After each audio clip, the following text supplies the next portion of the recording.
자, 이제 시작하도록 하겠습니다. 많이 기다리셨죠? 반갑습니다.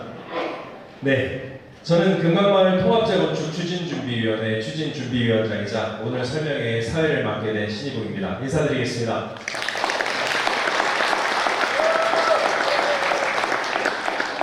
네, 바쁘신 와중에도 이 자리에 함께해 주신 소유자 여러분들 진심으로 감사드립니다. 먼저 시작 전에 몇 가지 안내 말씀드리겠습니다. 소지하신 핸드폰은 무음이나 진동으로 전환하여 주시거나 아예 꺼두시면 안 됩니다. 왜냐하면 오늘 전자동의 절차에 대해서 여기서 실시간으로 안내를 드릴 예정이기 때문에 무음이나 진동으로만 전환해 주시고 이따가 전자동의는 여기 현장에서 함께 하고 가시면 훨씬 더 편하실 것 같습니다. 자, 그리고 교회 내부에서는 음료 제외한 다른 음식물의 섭취는 좀 제한되어 있으니까요. 그 부분 좀 양해 부탁드리겠습니다. 그리고 이제 오늘 설명회는 영상으로 촬영돼서 저희 유튜브 추진준비위 유튜브 채널에 업로드될 예정이니까요. 오늘 못 오신 분들 또는 오늘 본 내용을 다시 한번 또 확인하고 싶으신 분들은 유튜브 채널에서 다시 보실 수가 있습니다.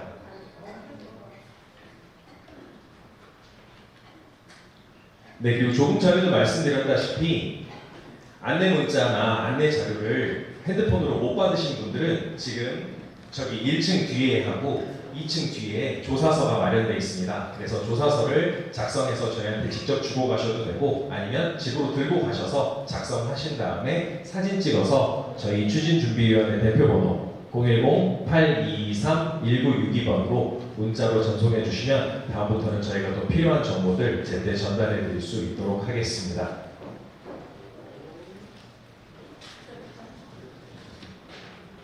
자, 그래서 이번 설명회는 사실 저희가 2년 전에도 같은 자리에서 설명회를 했었습니다. 그때도 저희가 사회를 봤었는데 이번에는 위원장으로 인사를 드리게 되었습니다. 또 그리고 그때만 해도 저희가 선도지구가 되면 정말 이런 희망에 정말 부풀어 있었는데 선도지구 탈락이라는 또 아픔도 겪었습니다. 하지만 선도지구 탈락이 여러분들의 동의가 모자라서 열의가 부족해서는 아니었습니다. 저희가 89%에 가까운 동의율을 기록을 했고 저희가 설사 동의율에서 만점을 받았다고 하더라도 단지수 점수에서 깎이고 또 세대수가 2000세대가 안 되는 부분에서도 점수가 깎이다 보니 저희가 동의율에서 만점을 받더라도 은하마을과 반달마을에서는 점수 차이를 극복할 수가 없었습니다. 하지만 오늘 이 자리는 그 첫 번째 실패를 딛고 두 번째 또다시 새로운 희망을 쓰기 위해서 이렇게 다시 한번 여러분들을 뵙게 됐습니다. 자, 그래서 오늘 설명회는 부천시에서 공고한 이제 2026년 선도지구 말고 이제 후속 지구들에 대한 추진 계획이 발표되었기 때문에 이제 2차로 저희가 구역 지정이 될 수 있도록 여러분들께 전반적인 사항을 안내 드리려고 마련한 자리입니다. 또 특별정비구역 지정 제안을 위해서 주민대표단의 구성이라든지 재건축 사업의 추진 방식이라든지 특별정비계획안 수립을 위한 평형설문조사와 계략적인 정비계획안 등에 대해서 설명해 드릴 예정입니다. 자, 이제 그러면 설명의 순서를 좀 계략적으로 설명을 드리겠습니다. 제일 먼저 그동안 2년 동안 이제 어떤 추진 경과가 있었고 또 향후에는 어떤 계획들을 가지고 있는지 제가 설명을 드릴 예정이고요. 그 다음에 저희가 이제 조합이냐, 신탁이냐, 공공이냐 이 사업 방식 중에 하나를 골라야 합니다. 그래서 그 각 사업 방식의 장단점에 대해서 설명을 드릴 예정이고요. 그리고 이제 주민대표단을 구성하기 위해서 주민대표단이 어떤 역할을 하고 어떻게 구성되는지에 대해서도 또 자세히 안내를 드리고 저희 예비 주민대표단 분들을 여러분들께 소개를 해드리도록 하겠습니다. 그리고 그 다음 계획으로는 이제 특별정비계획이 아직 완성된 것은 아니지만 이 계획은 이제 6월달에 부천시의 마스터 플랜이 발표된 이후에 또 한 번 수정 보완을 거치게 됩니다. 하지만 현재로서는 기본 계획을 바탕으로 정비 계획의 방향성에 대해서 개략적인 설명을 드릴 예정입니다. 그리고 다섯 번째로 이제 가장 중요한 부분. 요즘에는 예전에는 서면 동의를 하다 보니까 참 절차도 힘들고 비용이나 시간도 많이 드는 부분이 있었는데요. 이제는 전자동의가 도입되면서 요새 서울에 있는 단지들 같은 경우는 시공사 선정까지도 온라인으로 해서 굉장히 빠른 시간에 훨씬 더 적은 비용으로 처리하는 사례들이 많이 등장하고 있습니다. 그래서 저희도 이제 전자동의를 새롭게 도입을 해서 사실 멀리 계신 소유주분들은 이런 서면 동의를 내러 오신다거나 이런 부분에서 많은 불편함이 있으실 수 있기 때문에 핸드폰 안에서 이런 중요한 동의들을 바로 하실 수 있는 절차에 대해서 오늘 꼼꼼하게 설명을 드리도록 하겠습니다. 그리고 마지막에는 질의응답 시간을 좀 충분히 가지려고 합니다. 그래서 이번 설명회에서는 사실 뭐 내빈 소개라든지 이런 절차들을 좀 과감히 생략하고 그 시간만큼 여러분들이 정말 이 재건축 사업에서 궁금하신 부분들을 충분히 해소하고 가실 수 있도록 이 질의응답 시간을 조금 충분히 가지도록 하겠습니다. 자, 그러면 이제 오늘 설명회를 진행하기 전에 저희 설명회를 진행할 수 있도록 대관을 도와주신 저희 참 좋은 교회 박용철 목사님의 인사 말씀 먼저 듣고 행사를 시작하도록 하겠습니다. 목사님 앞으로 나가십시오.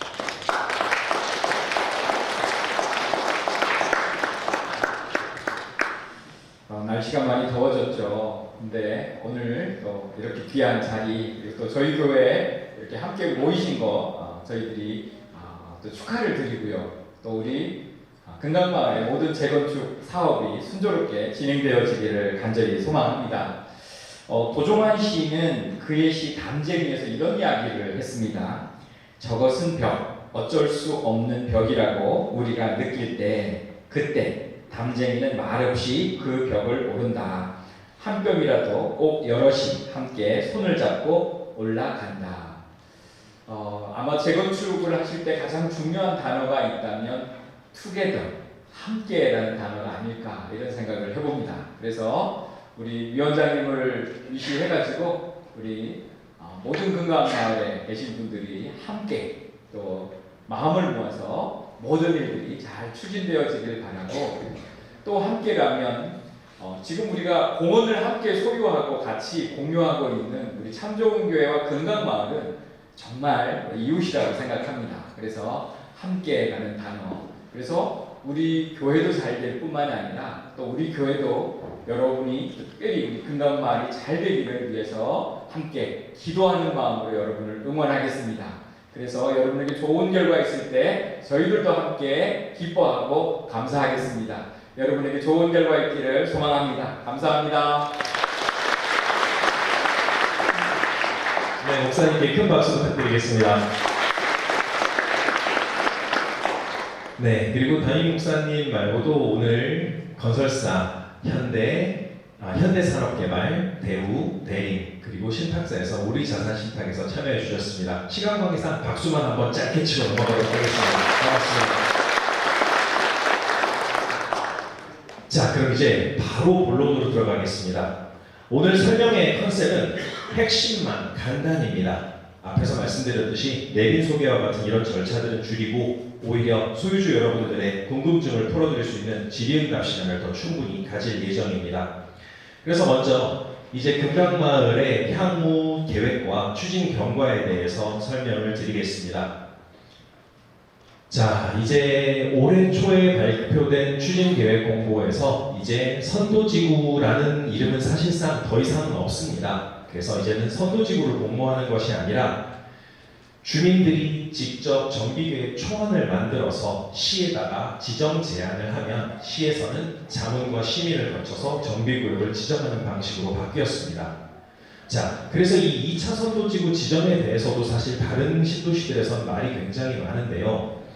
모두 다 지정 제한을 자유롭게 할 수 있게 해놨지만 매해마다 지정 물량을 너무 타이트하게 잡으면서 또다시 경쟁이 시작되고 있는 상황입니다. 근데 그에 비해서 저희 일산과 중동은 저기 숫자에서 보시면 알겠지만 22,200세대입니다. 사실상 저희 중동 신도시 전체 세대수가 39,000세대 정도 됩니다. 그러면 단순하게 생각해도 반은 되는구나. 근데 하지만 별 확률이 굉장히 높은 부분에 대해서는 제가 다음 슬라이드에서 조금 더 자세히 설명을 드리도록 하겠습니다. 그래서 중동 같은 경우는 물량이 충분하기 때문에 이제 준비된 단지들 같은 경우는 거의 무리 없이 구역 지정에 이를 수 있을 것으로 보인다는 부분이 굉장히 희망적이라고 보시면 되겠습니다. 자, 그렇게 해서 만약에 이 22,000세대에도 또 너무 제한을 한 단지들이 많아서 넘칠 경우는 어떻게 선정이 되느냐? 그러면 이제 도시계획위원회의 심의 의결순으로 지정하는 것으로 시가 공고를 냈습니다. 그런데 사실 제가 예상하기에는 올해 안에 22,200세대가 넘칠 정도로 모든 단지들이 준비할 수 있을 것이냐에 대해서는 살짝 의문점이 있습니다. 자, 그러면 왜 아까 제가 앞에서 22,200세대라는 숫자가 금강에게는 충분한 숫자인지 간단히 좀 설명을 드려보겠습니다. 아까도 말씀드렸듯이 저희 중동신도시 전체 세대수는 총 39,773세대입니다. 근데 이 중에서 영구임대 단지를 끼고 있는 한라나 덕유마을 같은 경우는 LH와의 협의 과정에 있고 제 예상으로는 올해보다는 내년에 구역에 지정이 될 가능성이 훨씬 더 높아 보입니다. 그렇게 해서 한라 덕유 3,372세대와 3,363세대를 빼고 그 다음에 저희 같은 경우는 이미 이제 주민대표단의 구성이 어느 정도 준비가 되었고 기본 계획을 바탕으로 한 정규계획 초안도 어느 정도 준비가 된 상황인데 지금 막 주민대표단을 모집하고 이런 과정을 거치고 있는 뭐 한아름, 보람, 미리네, 반달 B, 반달 A는 선도지구에 지정된 곳이고요. 반달 B는 이제 새롭게 준비하는 곳입니다. 그래서 이제 아주 사업 준비의 초기 단계에 있는 그런 단지들을 쭉 더해서 빼면 하나는 2,124세대, 보람 1,892세대, 미리네 4,274세대, 반달리 1,390세대 이 물량을 다 빼고 나면 22,658세대가 나옵니다. 그렇기 때문에 사실 초기 단계인 단지들도 제가 파악한 게 이 정도인데 제가 파악이 안 되는 부분은 사실 그 초기 단계보다 더 이전 단계일 가능성이 높습니다. 그래서 올해에는 빨리 준비해서 주민 제한을 신청하는 단지들은 거의 다 구역 지정이 된다고 보시면 될 것 같습니다. 그래서 저희 신도시는 다른 일기 신도시에 비해서 훨씬 더 유리한 상황이라는 부분을 말씀을 드리겠습니다. 그래서 이제 앞으로의 추진 절차는 이렇게 구성이 됩니다. 제일 먼저 주민대표단을 구성하게 되고요. 그래서 주민대표단 같은 경우는 뒤에서 좀 더 자세히 설명을 드리겠지만 이제 오늘 예비 주민대표단 분들을 설명을 드리고 전자동의를 거쳐서 주민대표단을 확정하게 됩니다. 그리고 나서 이제 사업 방식을 결정을 하게 되는데요. 사업 방식에는 조합, 신탁, 공공 방식이 있고 각 방식의 장단점에 대해서는 또다시 설명을 드릴 예정입니다. 그래서 저희 금강이 좀 더 빠르게 갈 수 있을 거라고 예상되는 부분에 있어서는 다른 단지들 같은 경우는 지금 주민대표단 구성을 준비하고 있고 그 다음에 사업 방식 설명회를 하고 결정을 하고 이런 부분들이 있는데 저희가 사실 요리를 하다 보면 음식을 빨리 끝내기 위해서 뭐부터 해야 되죠? 주부님들은 아실 겁니다. 바로 가스레인지에 물부터 올려야 됩니다. 왜일까요? 물이 끓는 시간이 가장 오래 걸리기 때문입니다. 그래서 저 단계 중에서 사실 가장 신경을 많이 써야 되고 시간이 많이 걸릴 수 있는 부분이 저 특별정비계획안의 마련입니다. 그래서 저희 금강마을은 선제적으로 올해 초에 공개경쟁입찰을 통해서 통은건축사 사무소를 우선 협상 대상자로 선정하고 기본계획을 바탕으로 정비계획 초안을 빠르게 만들기 시작했습니다. 그래서 저희 같은 경우는 시간이 가장 많이 걸리는 절차를 미리 진행함으로써 기간 단축을 노리겠다는 전략입니다.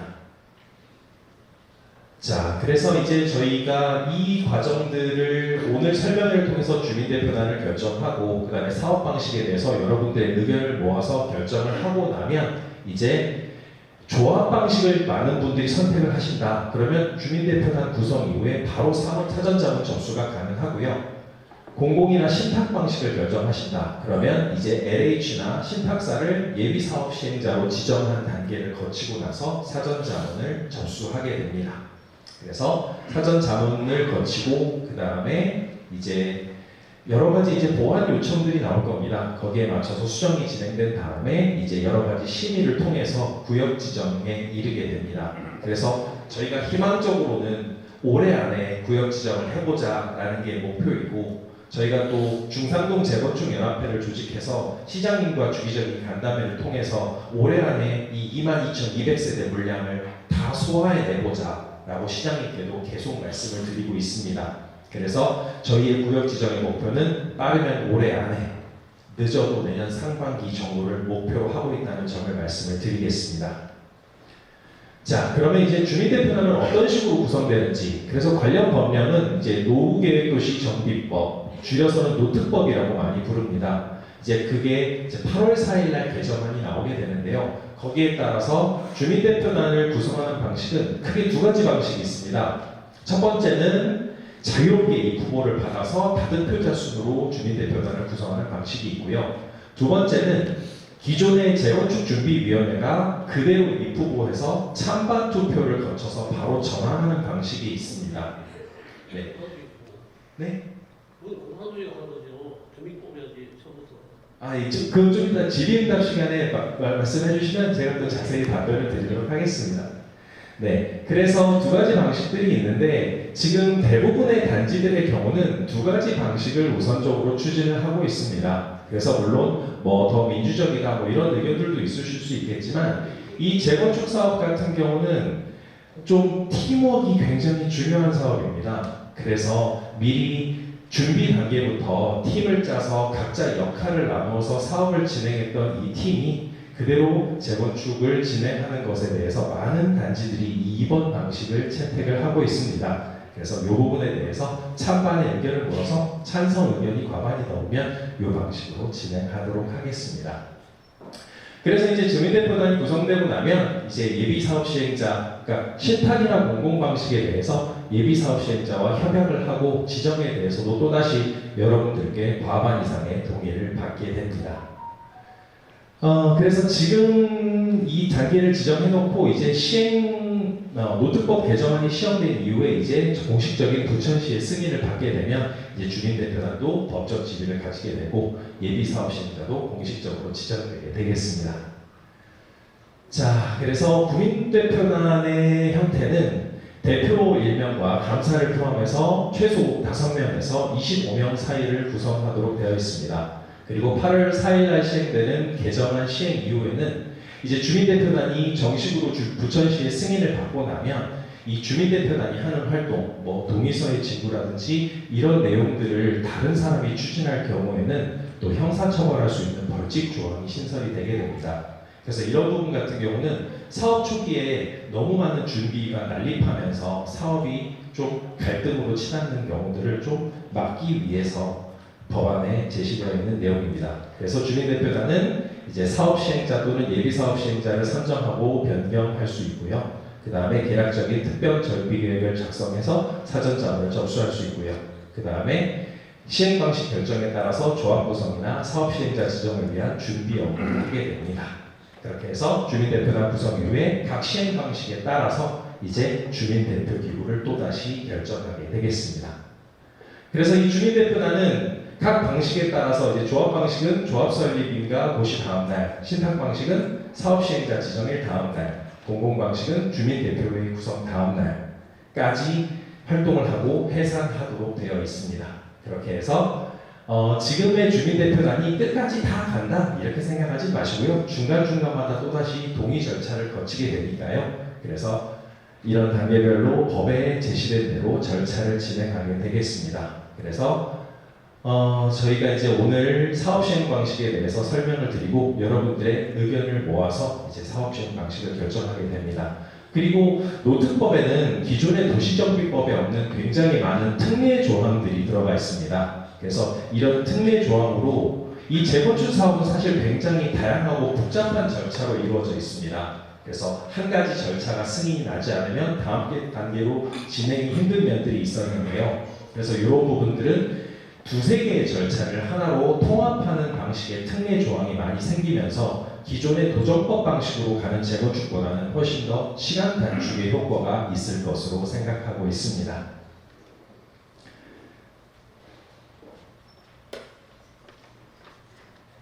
자, 그러면 이제 사업 방식에 대한 설명을 드릴 건데요. 보통 다른 마을들에서는 사업 방식 설명을 위해서 신탁 방식에서는 신탁사를 초빙을 하고 그 다음에 공공 방식에 대해서는 LH를 초빙해서 설명회를 하는 경우가 많았습니다. 근데 이럴 경우에는 또 각각의 업체별로 좀 경쟁적으로 마케팅을 하려다 보니까 상호 비방이 나오는 경우도 있고 또 소유주분들께서도 이건 업체 홍보가 아니냐, 좀 객관적인 정보를 듣고 싶다 하는 이런 경우들도 있어서 오늘은 업체 설명을 다 빼고 신탁 방식과 조합 방식과 공공 방식의 모두 사업 경험을 가진 전문가를 초빙해서 설명을 들어보도록 하겠습니다. 그래서 이 과정에 대해서 설명해 주실 정비사업 전문관리업체 정원 CNC의 경연 전무를 소개해 드리겠습니다. 박수로 맞아주십시오.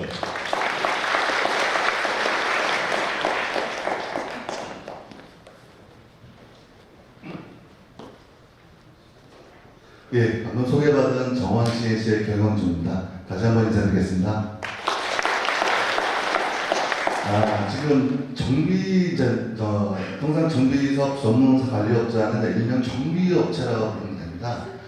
정비업체가 무슨 회사인지 잘 모르시는 분도 있어요. 근데 조합 방식이나 신탁 방식이나 공공 방식 있잖아요. 처음에 이제 사업 초기 단계부터 나중에 준공 해산단까지 모든 행정 업무, 회의 업무들을 다 같이 동반해서 하는 업체가 정비업체라고 보시면 됩니다. 하고 저희 회사 같은 경우는 지금 사업장이 한 4, 50개 되고요. 조합 방식도 하고 있고 신탁 방식도 하고 있고 공공 방식도 좀 하고 있어서 오늘 그 사업 방식에 대해서 객관적인 입장에서 한번 설명을 드리려고 하고요.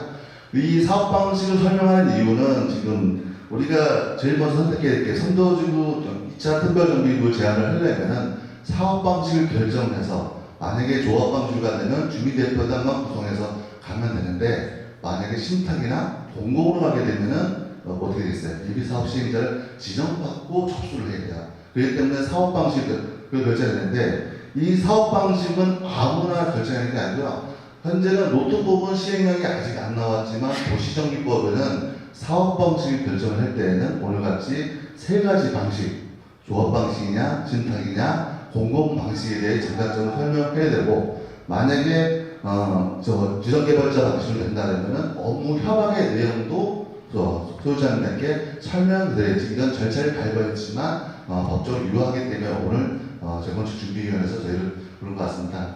본격적으로 설명해 드리겠습니다.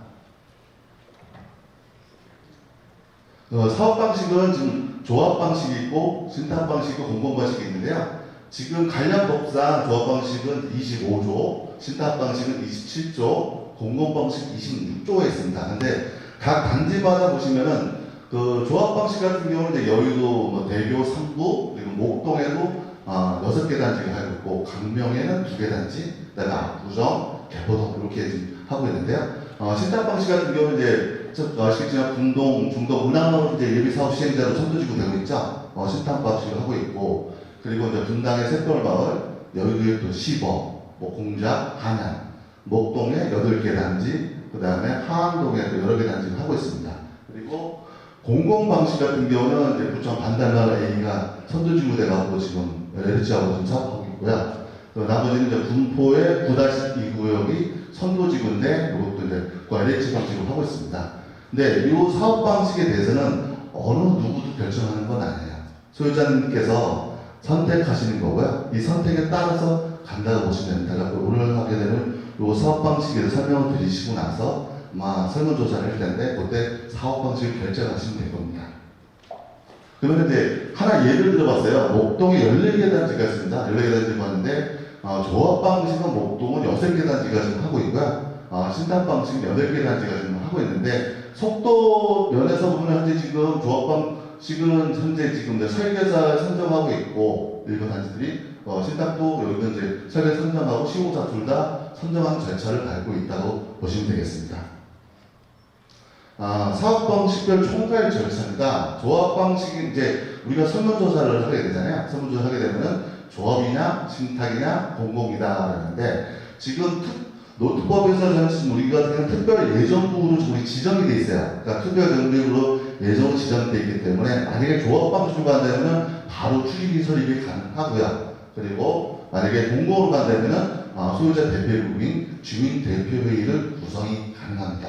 근데 만약에 이제 신탁 방식으로 가게 되면 특별정비구역 고시 이후에 단체를 구성할 수 있는데 아까 다시 한번 말씀드리지만은 주민대표단은 현재 어떻게 보면 도시 노트법의 단체지만은 임시기구라고 보시면 돼요. 나중에 특별정비구역 지정 고시 이후에 지금 조합 방식이나 조합 창립총회 때 성관을 구성해서 창립총회 투표를 위해서 조합장 임원 대의원 선출하게 되어 있고요. 신탁 방식 같은 경우는 사업 시행자 지정 이후에 토지는 소유자 전체 얘기에 들어서 위원장, 감사, 위원을 주민투표로 결정하게 되어 있습니다. 그렇게 생각해 보시면 되고요. 그리고 이제 공공과실 같은 경우는 주민대표이구 같은 경우는 소유자의 50% 동의를 받아서 구성하게 되어 있고, 나머지 사업 방식에 대해서 예를 들어서 시공사 선정이나 모든 이주 철거 같은 경우는 조합 방식이나 신탁 방식이나 공공 방식이 거의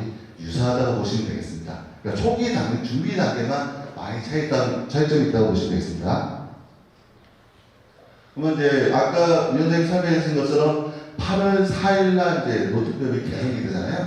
개정이 되면 만약에 우리가 지금 예정구역이에요. 예정구역이니까 주민대표단을 먼저 지금 가관해서 보기로 이제 오늘 투표로 해서 결정을 해야 되잖아요. 하고 나면 또 설문조사를 지금 또 하고 할 거죠. 근데 설문조사에서 만약에 조합 방식으로 간다면은 요 방식대로 운영이 되는 거고요. 만약에 신탁이나 공모를 하면은 요 별차로 운영이 된다고 보시면 되겠습니다.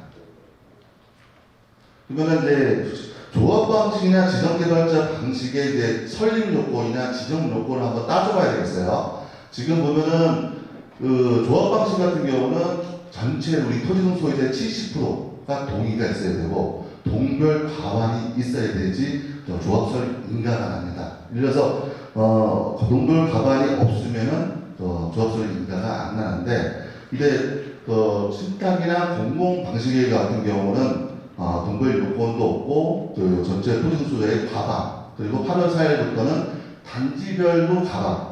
8월 4일 전에는 전체가 우리 한 통합재건축이면 전체 토지 소유자의 과반 동의만 받으면은 사업 시행자 지정이 받을 수 있는데, 이제 이것도 이제 단지별로 좀 양지말 많이 들으셨죠? 단지별로 막 싸우다 보니까 8월 4일부터는 단지별로 과반 다 받아라, 이렇게 좀 규제를 좀 넣어놨어요. 그 대신 이제 보시면은 잘 보시면 조합 방식이 있지만 신탁 공공 같은 경우가 규제를 많이 완화하고 이쪽에서 많이 국토부 쪽에서 권장을 하고 있다고 보시면 되겠습니다.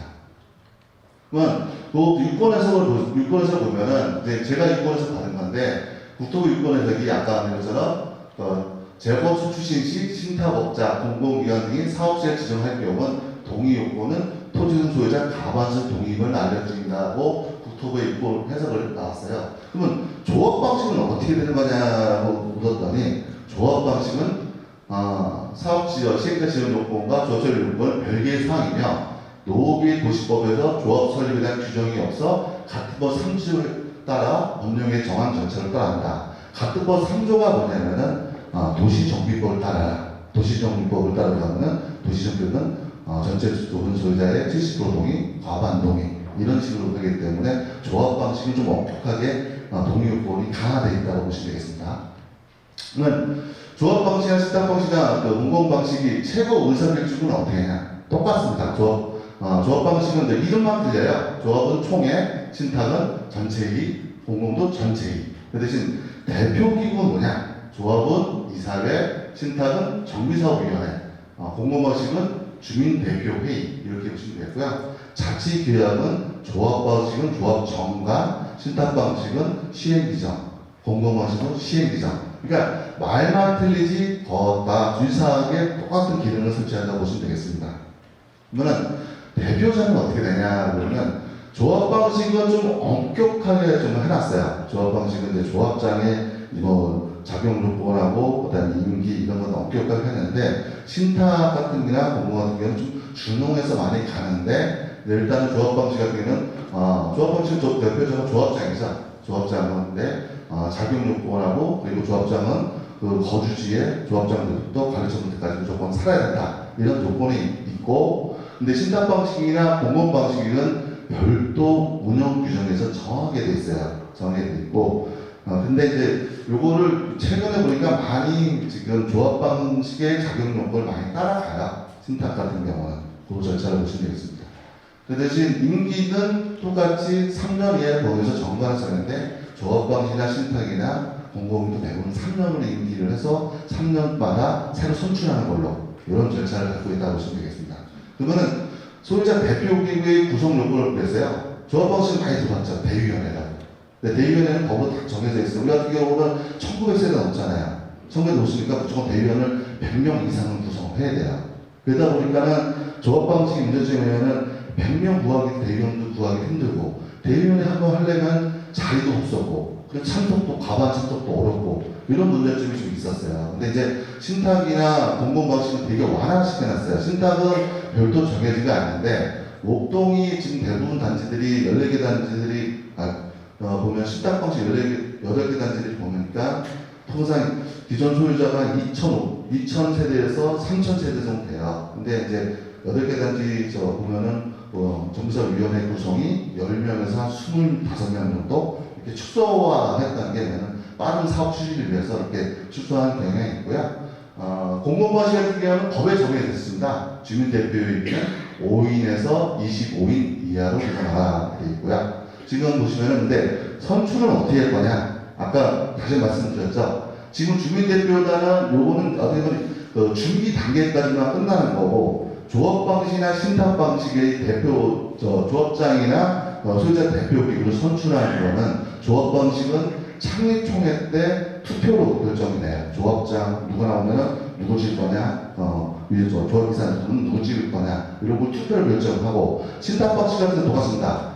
사업 시행자 지정 이후에 최초 토지등 전체 회의에서 위원장 후보가 나오면 1번, 2번. 예를 들어서 최근에 하는 제 목동 같은 경우는 1단지인데요. 위원장 후보가 3분이 나왔어요. 3분 나와갖고 경쟁에서 1분 선출했고요. 그리고 이제 그래서 감사 후보가 2명 선출하는데 3분이 나오셨고 위원 같은 데는 경쟁률이 2대1 경쟁률이라고 이렇게 또 신탁 박스도 요즘 경쟁률이 심해요. 그러니까 요 둘 다 보시면은 창립주죠 다 중에 총회나 전체회의에서 선관위 구성해서 이 후보 모집해서 뽑는다고 보시면 되겠습니다. 그 대신 이제 공모 방식은 이제 기존의 방식대로 동의서 절차, 5에서 25인 동의서를 적어서 그 동의를 받아오는 절차를 받는데 그러다 보니까 문제점이 있어요. 간담회 A 같은 경우는 나중에 보면 이제 공고할 건데 최초의 중대표 기구는 이제 위원장 누구 하고 투표를 하는 게 아니라 그러니까는 광명에 저희가 하는 현장이 하나가 있어요. A단체가 있고 B단체가 있습니다. 그러니까 A단체가 동의서를 얻고 있고 B단체가 동의서를 얻어요. 그러다 서로 먼저 동의서를 얻어서 제일 중요한 게 그러니까 싸움이 나는 거예요. 그러니까 이런 절차는 좀 이게 문제가 있다고 보시면 돼요. 그냥 정식 단체를 해서 선관위 구성해서 하기 때문에 조합이나 신탁 같은 경우는 선관위 구성해서 투표를 결정한다고 보시면 됩니다. 총회에서. 이렇게 결정을 보시면 되겠습니다. 그리고 이제 협력업체 선정 방안입니다. 여기서 좀 차이점이 있어요. 조합 방식이나 신탁 방식은 거의 비슷하다 그래요. 시공사는 똑같아요. 조합이나 신탁이나 공공이나 다 총회에서 결정을 하는데 그 대신 이제 협력업체, 중요 협력업체 같은 경우는 조합 방식 같은 경우나 신탁 방식 같은 경우도 예를 들어 지금 보시면은 죄송합니다. 제일 중요한 협력업체가 지금은 설계, 정비, 감평사잖아요. 저도 여기 와서 뽑는 게 아니라 나중에 조합 설립 이후에 그다음에 신탁 방식 같은 경우는 사업 시행자 지정 이후에 총회에서 뽑게 돼 있어요. 저도요. 근데 공공 방식 같은 경우는 별도 없어요. LH가 자기 자체적으로 뽑게 돼 있습니다. 이런 게 좀 신탁 방식이나 조합 방식하고 차이점이 있다고 보시면 되겠습니다. 그리고 기타 협력자 같은 경우도 조합 방식은 이제 대위원회에서 결의해서 뽑게 되어 있고 신탁은 정비사업위원회 대표국이 정비사를 협의해서 총회를 올려서 뽑던가 아니면 적격심사로 뽑던가 이런 절차를 받는데 공공 방식은 별도 없이 그냥 사업 시행자가 자체적인 업체를 뽑다고 보면 되겠습니다. 그리고 이제 주요 안건의 승인이에요. 지금 제일 중요한 게 안건이 뭐겠어요? 우리 할 때. 제일 보는 게 예산안이 제일 중요하겠죠. 예산을 어떻게 집행하느냐 이걸 중요한 거고 두 번째는 뭐냐면 나중에 설계가 설명할 건데 설계 업체도 나중에 조합 구성하고 뽑아야 돼요. 정비업체 뽑는 것처럼 설계를 어떻게 할 거냐를 우리가 항상 고민하잖아요. 그때 조합 방식이나 신탁 방식 같은 경우는 무조건 조합 총회나 전체 회의에서 의견을 받아야 돼요. 예산 같은 거 매년 의견을 받아야 되고 그리고 사업 계획, 사업 시행 계획 같은 경우도 조합 방식, 신탁 방식은 총회나 전체 회의에서 의견을 받아야지 다음 단계에 나갈 수가 있어요. 근데 공공 방식에서는 별도 승인 절차가 없이 사업을 간다고 보시면 되겠습니다. 이거는 이제 법에 나와 있는 거고 저희가 다른 사업자 하는 거니까 이 업무를 이렇게 추진을 하고 있어요. 근데 이제 요거는 업무 협약 내용을 왜 넣냐면은 법적인 절차가 어떻게 되냐면 신탁 방식을 이게 사업 방식 설명을 할 때 도시정기법 27조에 어떻게 되어 있냐면은 조합 방식, 신탁 방식, 공공 방식을 설명하고 업무 협약의 내용도 고지를 해라고 돼 있어요. 올 때는 업무 협약도 만약에 신탁으로 가게 되면 이렇게 업무 협약이 된다는 것을 알려드리는 것이 제가 신탁을 얘기하는 게 아니에요. 법에 보면은 신탁으로 가게 되면은 업무 협약 고지해야 되기 때문에 업무 협약 신탁을 하면은 업무 협약 내용이 이런 거다라는 걸 고지를 해줘야 됩니다. 이게 법적인 절차다 보니까 신탁으로 갔을 때 업무 협약 내용을 설명해 드리는데 이 업무 협약 내용은 법적 구성이 하나도 없어요. 일명 잘 보시면은 내용이 준비위원회 나중에 여기는 주민대표라는 주민대표 구성이죠. 준비위원회 신탁업자 각자 협조 업무고 그 대신 업무 협약의 내용은 그냥 우선 협상 대상자만 준다 라는 얘기지 다른 내용은 없다고 보시면 돼요. 뒤에 내용을 보시면 더 자세하게 되어 있을 거예요.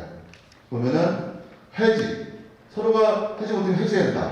그리고 나서 위원회와 신탁 간의 손해배상 책임은 면책이다. 그러니까 법적 구성력이 없는 거예요. 그리고 나서 지금 보시면은 위원회와 확인하는 법적 구성을 갖지 않는다라는 게 이런 식으로 업무 협약이 그냥 특별한 구성력이 없는 업무 협약이라고 보면 돼요. 나중에 여기가 신탁을 결정할 때도 업무 협약을 체결할 때 특별한 내용이 없다고 보시면 돼요. 그냥 우리가 같이 가자. 그 대신 우선 협상자만 해달라. 왜냐면은 왜냐면 나중에 이제 동서 거둘 때 또 협의를 하게 돼 있거든요. 도서 같은 거를 하기 때문에 그런 내용을 보시면 됩니다. 그러면 이제 장단점입니다. 아까 대충 설명해 드리다가 이제 가닥으로 말씀드렸는데 조합 방식은 일단 제가 장점이라는 걸 설명해 드릴게요. 사업 주체가 소유자이기 때문에 어떻게 했어요? 소유자 의견을 적극 반영하고 유연하게 대처할 수 있겠죠. 그리고 또 하나는 조합 신탁 방식이나 공공 방식의 비용 들어가는 신탁 수수료가 발생하지 않는다. 그런 장점이지만 이 단점이라는 건 뭐냐면 이제 조합은 조합장이 모든 거를 권한을 막강해요. 그러니까 총회 의장은 조합장이고 신탁 방식은 의장은 신탁업자가 되어 있는데 공공은 LH고 그 때문에 조합장이 만약 공석이 되면 사업 지원이 많이 된다는 단점이 있고 또 하나 또 요즘은 이제 조합장을 많이 해임되잖아요. 해임이 되게 되면은 사업의 연속성이 없고 조합장이 해임되면은 많이 업체가 교체가 되는 게 어딘지 아세요? 정비업체가 많이 교체돼요.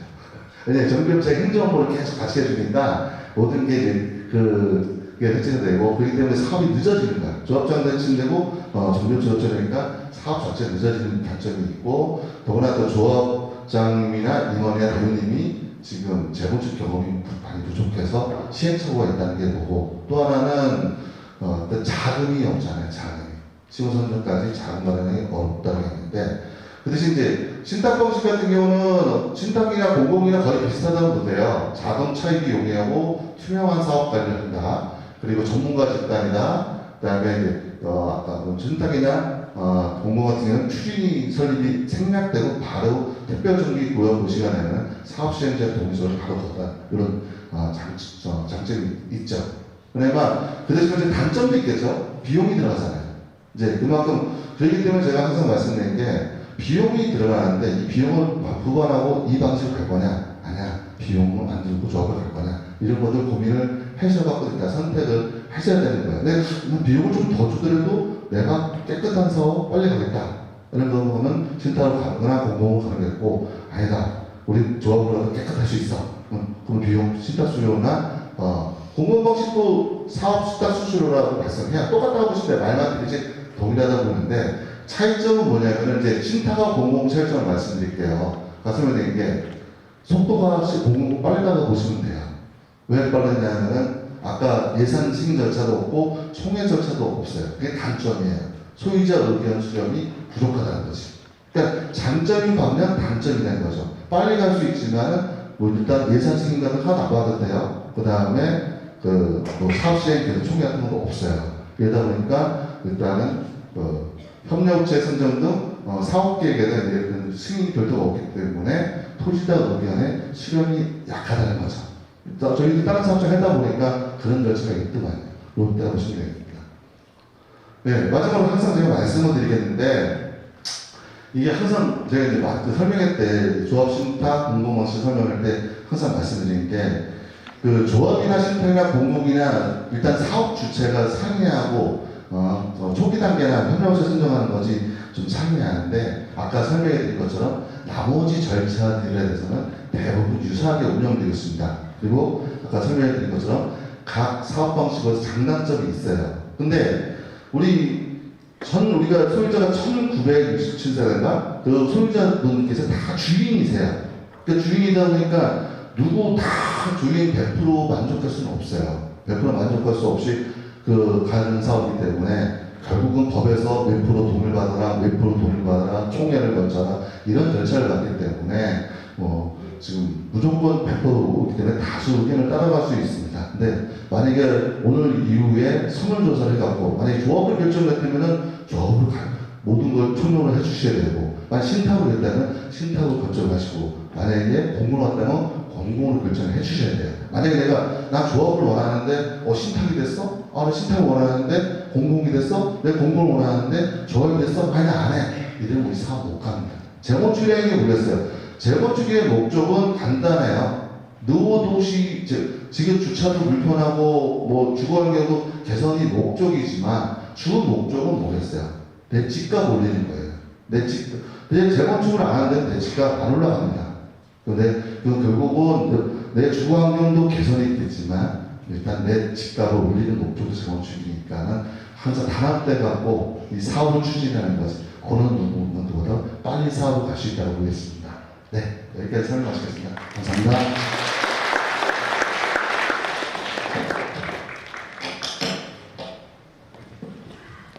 네, 다시 한번 정원실 씨의 경연 주부님께 박수 한번 부탁드리겠습니다.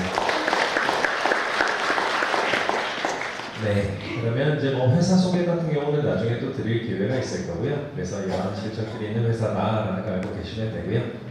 자, 그러면 이제 아까도 말씀드렸듯이 저희가 정식적인 주민대표기구는 또다시 의결의 절차를 거치게 됩니다. 그래서 한시적인 임시기구로서 저희 예비 주민대표단 분들을 소개를 해드리도록 하겠습니다. 그래서 주민대표단 분들 무대 위로 잠깐 올라와 주시기 바랍니다.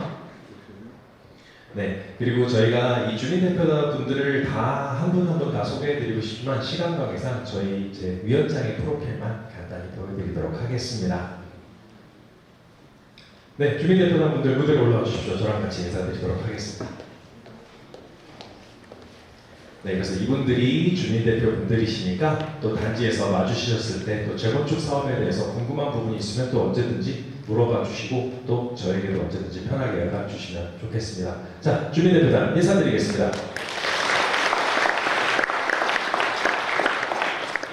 네, 내려가시면 됩니다.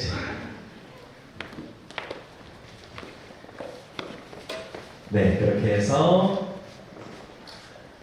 이 주민대표단이 이제 토지 등 소유자 여러분들의 뜻을 바탕으로 우리 단지가 이제 2차 특별정비구역으로 선정될 수 있도록 책임감을 가지고 최선을 다해서 노력하도록 하겠습니다.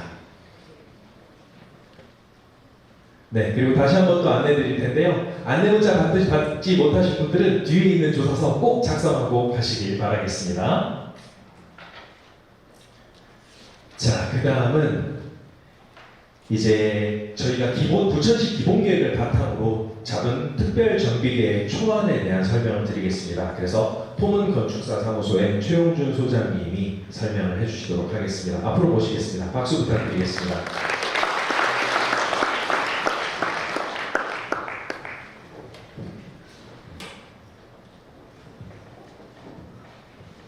예, 방금 소개받은 포문건축의 최용준 소장입니다.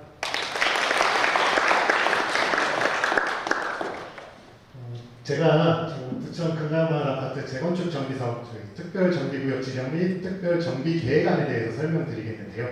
우선 처음으로 당부드릴 말씀은 이것은 아직 확정된 사항이 아닙니다. 저희가 부천 노후계획도시 기본 계획이나 마스터 플랜의 공람 자료를 토대로 초안을 작성하는 것입니다.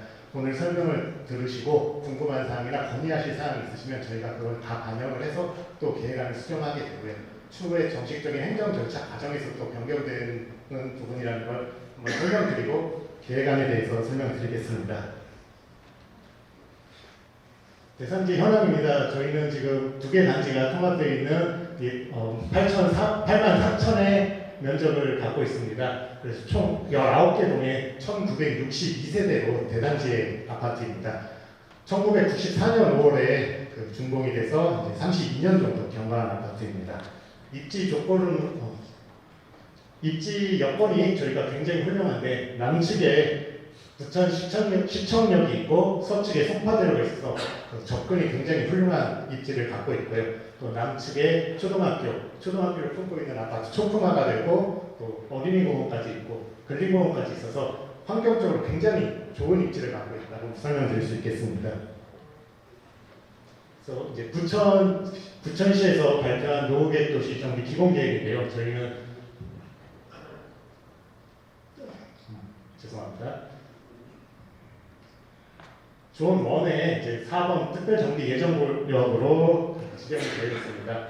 그래서 이제 정비계획 수립 방향이라든가 이런 부분이 이제 그 기본계획에 따라 정리가 되어 있고요. 이제 좀 중요한 용적률에 따라서 저희가 공공기업, 기부 체납을 해야 되는 사항에 대해서 설명을 드리겠습니다. 일부간 저희가 종점 용적률은 215%고요. 215%에서 일부간 350%까지 갈 경우에는 공공기업이 10%를 하게 됩니다. 저희가 증가 용적률의 10%를 하게 돼서 크게 부담이 없는 사항이고 일부간까지는 문제가 없는데요. 그 이상 더 이제 용적률을 확보하게 되면은 그 증가 용적률의 41%를 공공기업을 해야 됩니다. 그래서 저희가 좀 지금 현재 계획안은 일부간에 공공기업 10%를 하는 것으로 주민들 부담 없이 사업성을 확보하도록 계획을 수립하였습니다. 이제 부천시에서 공람한 마스터 플랜입니다. 저희 단지 서측으로 이제 연결공원과 수변공원이 조성이 되고요. 단지 남측으로는 그 어린이공원 내 청소년 복합센터가 계획이 됩니다. 그리고 근린공원에는 교육문화복합타운이 조성이 수립이 되어 있어서 저희가 구강초 또 예고 합쳐서 좀 학생들과 공원 이런 문화센터가 연계된 좀 젊은 단지로서 부천시에서 계획을 하고 있는 부분이고요. 저희가 아무래도 이제 중소형 규모의 단지다 보니까 재건축을 하면은 신혼부부들이 더 많이 찾을 인기 있는 아파트가 될 것으로 예상이 됩니다. 네, 이 부분에 대해서 잠시만 조금만 좀 부가 설명드리겠습니다. 저희가 부천시에서 아직 마스터 플랜 확정은 6월이지만요. 이전에 부천시청에서 이제 한 발표 내용을 바탕으로 하면 저희 금강마을은 저 상동으로 넘어가는 도로 위가 완전하게 공원으로 덮이는 계획을 가지고 있습니다. 그렇게 해서 이제 중동에서 상동으로 아이들이 학원 갈 때 위험하게 횡단보도를 건너지 않고 공원 위로 산책해서 넘어갈 수 있는 계획이 부천시 마스터 플랜에 잡혀 있다라고 말씀을 드리겠고요. 그 다음에 부천시 전체에서 총 4개의 거점형 SOC가 있는데요. 그 중에 하나인 교육문화복합타운이 계남공원 내에 조성되게 됩니다. 그리고 마을별로 있는 SOC로도 청소년 복합센터가 금강 어린이공원 내에 조성되면서요. 금강마을은 아이들이 상동 학원까지 안전하게 걸어갈 수 있고 청소년 복합시설이 갖춰진 부천시에 총 4개밖에 없는 것 중에 하나가 금강마을에 들어오게 됩니다. 그래서 아이들이 뛰어놀고 공부하고 여러 가지 체험 활동을 할 수 있는 것에 가장 특화된 단지로 변모한다는 말씀을 드리겠습니다. 네. 잠깐만요. 좋은 내용을 포장해서 설명하는 건 좋은데 그걸 금강마을 재건축위원회나 금강마을 재건축하는 게 아니고 시의 계획이라는 거죠. 네. 그 오가브리지 식으로 넘어가는 걸 만든다면 그 비용은 금강마을하고 상관없는 거고 부천시에서 예산으로 진행하는 거죠. 그 부분에 대해서는 저희가 공공기여한 부분의 일부에서 현금으로 공공기여한 부분을 저희가 다 내는 것이 아니라 중동신도시 전체에서 거둔 공공기여금으로 계획이 되어 있습니다. 자세한 계획은 마스터 플랜이 발표됐을 때 또 한 번 더 설명을 드리도록 하겠습니다.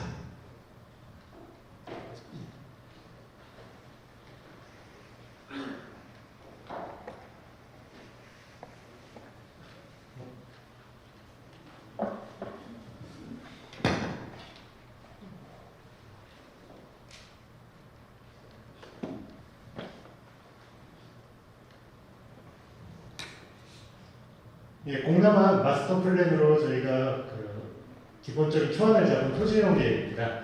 저희 서측으로 수변공원과 녹지를 계획하고요. 대지 동서충 남북측으로 공공보행 통로를 계획합니다. 그리고 이제 어린이공원 부분에 저희가 이제 기부 취납을 하는 공공개발하는 현금으로 아까 설명드린 그런 청소년 문화센터들이 들어오게 되는 사항입니다. 방금 문의 주신 부분인데요. 저희가 아까 설명드린 대로 종전 용적률에서 정비계획 용적률 350% 될 경우 그 증가 용적률의 10%를 공공기여를 하게 되어 있습니다. 그것을 금액으로 환산하면 약 1,622억을 저희가 공공기여를 해야 되는 부분이고요. 지금 토지로 5% 이상을 하게 기본계획에서 정해져 있습니다. 그래서 저희가 토지로 하는 부분은 수변공원, 녹지, 도로 저희가 이렇게 확보를 하게 되는 부분이고요.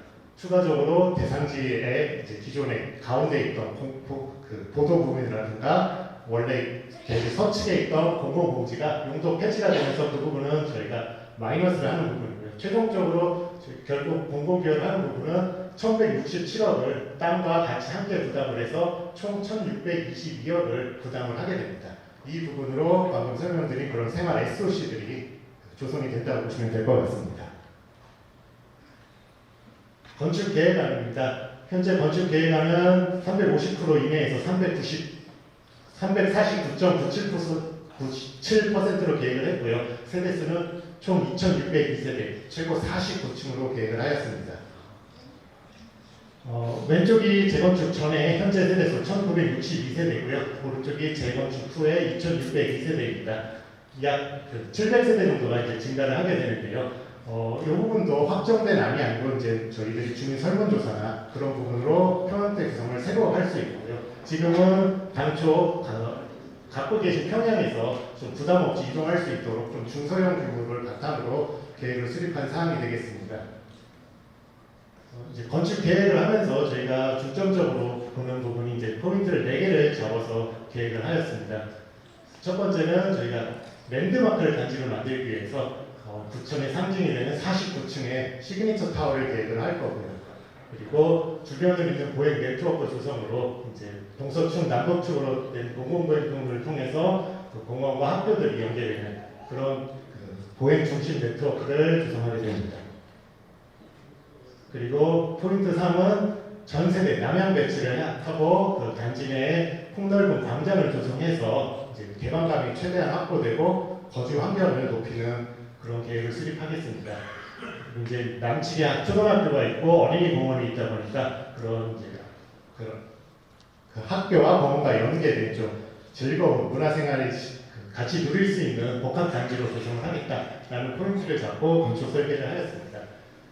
이거는 그 건축 설계를 바탕으로 한 조감도이고요.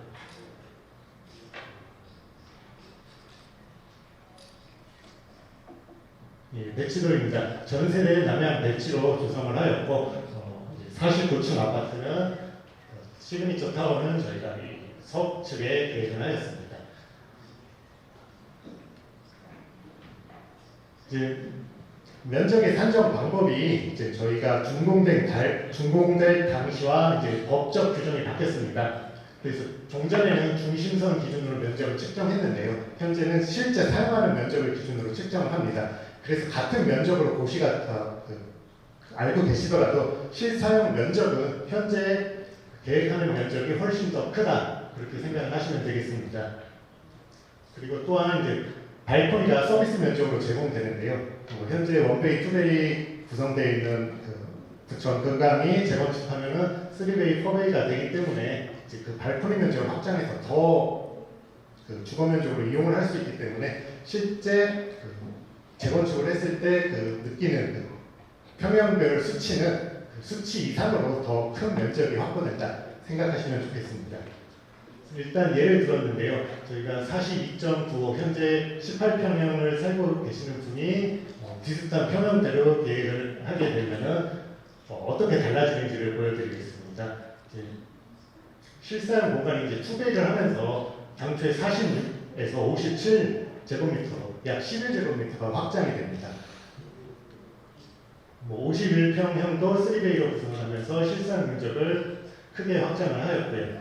네, 여기서 잠깐만 추가 설명드리겠습니다. 사실 이 51제곱미터에서 사실 저희 준비 내부에서도 화장실이 하나 더 늘어나는 것보다는 차라리 저 공간에 방을 하나 더 배치하는 것이 어떠냐라는 의견도 있었습니다. 그래서 이 부분에 대해서는 앞으로 소유주분들의 의견을 더 수렴해서 저 51.95 타입을 방이 하나 더 있는 A 타입 아니면 화장실이 2개와 다용도실이 있는 B 타입 이런 식으로 또 구성할 수 있도록 계속 아이디어를 모아보도록 하겠습니다.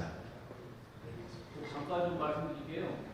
지금 설명 듣고 계시는데 지금 저런 건축계획안 나오면 저희 실사들도 좀 봐가지고 진짜 서로 공을 주었었는데 저렇게 보니까 보이지도 않고 또 설명하시는 것이 많이 불편하거든요.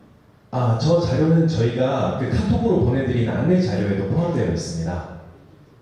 카톡 안에 있다는 얘기예요? 네, 그 안내 자료 안에 저 평형 구성도 같이 포함되어 있습니다. 그리고 이거는 현재 확정된 설계가 아니고요. 사실 본 설계사가 선정된 이후에 다시 한번 또 선호도 조사를 하게 되니까요. 지금은 확정이라기보다는 이렇게 변한다라는 계획으로 이해해 주시면 감사하겠습니다. 설명도 안 되면 이걸 왜 설명을 하는 이렇게 바뀐다는 설명을 하시면 안 되잖아요.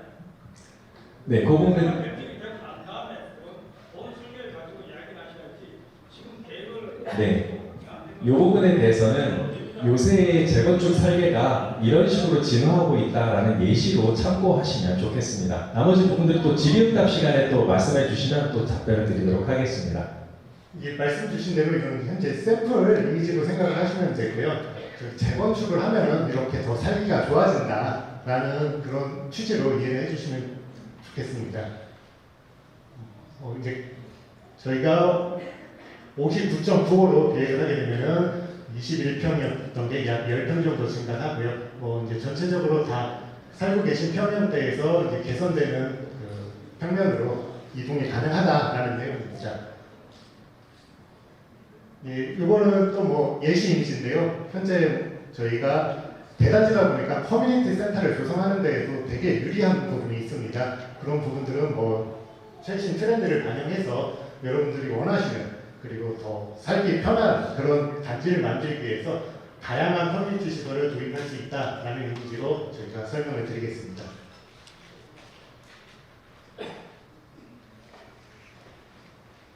예, 이렇게 특별 정비 계획안에 대해서 설명을 마치도록 하겠습니다. 고맙습니다.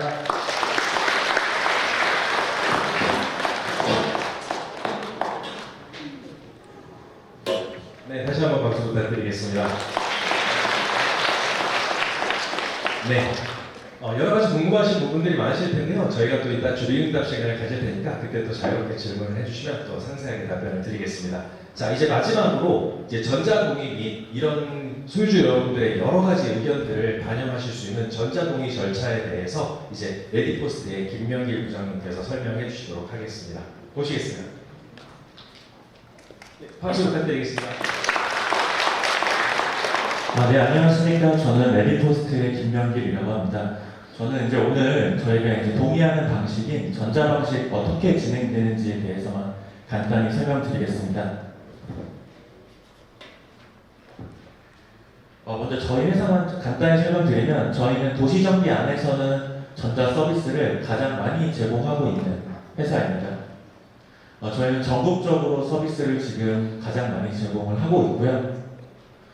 그냥 마지막으로 한 가지만 설명을 드리면 가장 많이 질문 주시는 게 그동안은 저희가 서면으로 동의서를 냈었는데 이 전자로 내도 그게 유효한지에 대한 질문을 많이 주시거든요. 그래서 그거에 대한 증명서가 어떻게 나오는지만 간단히 설명을 드리면 우선 저희 이제 토지 등 소유자 분들한테 저희 회사가 이제 바로 문자를 보내는 게 아니라 이 공인기관을 거쳐서 보내게 됩니다. 공인기관이라고 하면 저희들이 알고 있는 어떤 통신사들이라고 생각해 주시면 되고 그런 암호화가 된 문자를 우리 각각 개별 소유주분들한테 보내드려요. 그러면 이 문자는 다른 사람한테 보내도 다른 사람이 할 수가 없습니다. 자기한테만 부여가 된 문자이기 때문에 그러면 통신사에서 이렇게 증명서를 뽑아줍니다. 뭐냐면 이거는 우리가 그 소유주한테 언제 보냈고 이 사람이 언제 제출했어 이렇게 우체국과 같은 역할을 해주는 거죠. 그래서 오고 가고의 과정 속에서 문제가 없다라고 증명서 하나 내주고, 두 번째로는 보관이 잘 되어 있어야겠죠. 여러분들이 나는 조합 방식 희망해서 조합 선택을 했는데 이게 위변조가 일어나가지고 갑자기 신탁 방식으로 바뀌어 있으면 안 되잖아요. 그래서 저희가 보관하고 있으면 그런 의심을 받으니까 또 공인기관에서 보관을 하고 있습니다. 그래서 공인기관에서 우리가 보관하고 있어서 누가 침입할 수가 없어, 이렇게 증명서를 내주시니까 그렇게 잘 보관이 되어 있다, 이렇게 생각해 주시면 될 것 같아요. 그럼 지금부터 이제 절차를 좀 설명을 드릴 텐데, 아마 들어오시면서 받았던 요 종이 뒷면 보시면은 이 첫 번째 QR 링크는 이제 안내 자료, 요 안내 자료라고 생각해 주시면 되고, 요 가운데 두 번째 있는 초록 색깔 네모 QR 코드가 이제 여러분들이 진행하시게 되는 그 절차를 저희가 영상으로 촬영해가지고 이렇게 올려놨습니다. 그래서 제가 지금부터 설명드릴 내용이 요 영상 안에 있는 내용과 그대로 똑같으니까 나중에 혹시 돌아가서 하시더라도 요거 한번 보시고 하시면 어렵지 않게 하실 수 있으실 것 같아요. 네, 그러면 천천히 좀 설명을 드리면, 일단 전화번호가 있는 분들한테는 아까 2시에 문자가 나갔습니다. 그리고 오늘 안 해주시더라도 안 해주신 분들한테는 아마 하루나 이틀 걸러서 문자가 이제 나가게 될 거라서 보고 받으시면 해주시면 되고, 그러면 이제 전화번호가 없는 분들은 당연히 문자를 못 받으시겠죠. 그래서 아까 입구에서 오시면서 이제 전화번호 적는 것도 있었고, 또는 아마 여기 대표번호라고 해가지고 여기 문의 번호로 있으니까 거기로 문자로 나 몇 동 몇 호 소유주니까 문자 못 받았으니 문자 보내주세요 라고 하면 이제 또 문자를 보내드릴 겁니다. 그래서 문자 안에 보시면 저기 링크가 있으세요. 그래서 그 링크를 눌러주시면은 이제 시작이 되는 겁니다. 그러면 첫 번째 무엇을 하느냐, 본인 인증을 하게 되는데, 이게 아까 그 통신사에서 제공하는 그 사람을 확인하는 절차입니다. 남들이 할 수 없게 꼭 본인만 할 수 있게 또 절차가 이제 수행이 되어야 되는 거고, 하나씩 보시면은 이 맨 처음에 이 통신사를 고르게 되어 있습니다. 내가 사용하는 통신사 하나 선택하시고, 그 다음에 문자 인증으로 하시는 게 편하십니다. 패스 인증 등록이 되신 분들은 패스 인증 해주시면 되는데, 이런 거 해본 적 없고 나 처음인데요 하면은 그냥 문자 인증 선택하시면 간단하시고, 그 다음 본인 확인, 이용과 동의하기 체크하신 다음에 다음 누르시면은 개인정보 4가지 넣으시면 돼요. 이름, 생년월일, 성별, 전화번호, 그리고 여기 숫자가 보일 듯 말 듯 이렇게 써져 있는데 요거 따라서 써주시면 됩니다. 그렇게 되면 다음에 뭐가 오냐면 문자가 날라와요. 인증번호 문자. 그래서 문자에 날라온 번호를 넣어주시면 되는데, 요 과정이 아마 가장 어려우실 텐데, 가장 간단하게 하시는 방법은 요거 그냥 클릭해 놓으면 우리가 이게 카톡 쓸 때 카톡 자판기 나오잖아요. 꼭 자판기 맨 위에 숫자가 딱 뜨게 돼요. 숫자가. 그거 누르시면 바로 들어가고, 혹시 그거 놓치시면 이제 문자로 넘어갔다가 확인하고 다시 넘어오셔서 넣어주시면 됩니다. 그러면 이제 어려운 과정은 다 끝나신 거예요. 그러고 다음 넘어가시면 이렇게 우리 어떤 거에 대해서 동의하는지 서식 미리 보실 수 있고, 내용 확인하실 수 있고, 다음 누르시면은 내가 가지고 있는 물건지 뭔지 확인하십니다.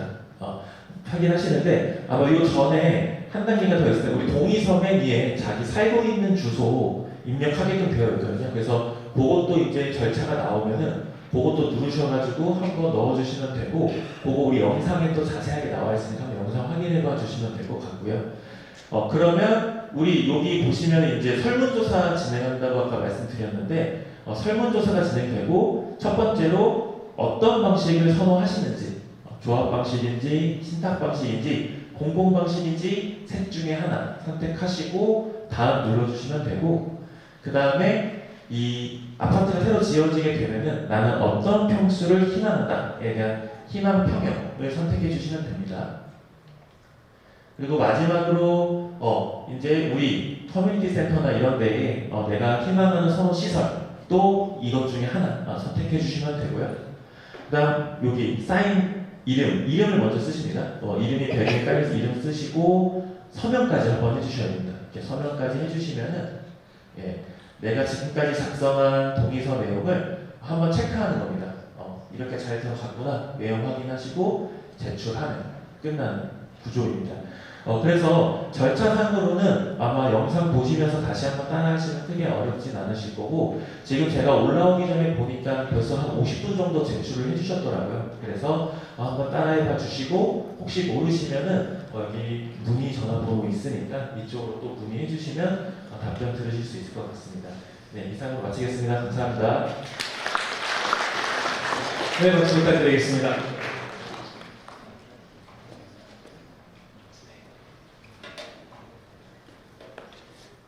네, 그래서 현장에서 직접 해보셔도 되고요. 그 다음에 좀 어려움이 있으시다 그러면 저희 추진이 대표번호로 문자 주시면 저희가 또 도와드리도록 하겠습니다. 그리고 뭐 다물권자분이라든지 또 소유주가 너무 연로하셔서 대리인이 대신 해주고 싶다 하는 부분에 대해서도 저희 추진이 대표번호로 문자로 문의 주시기 바랍니다.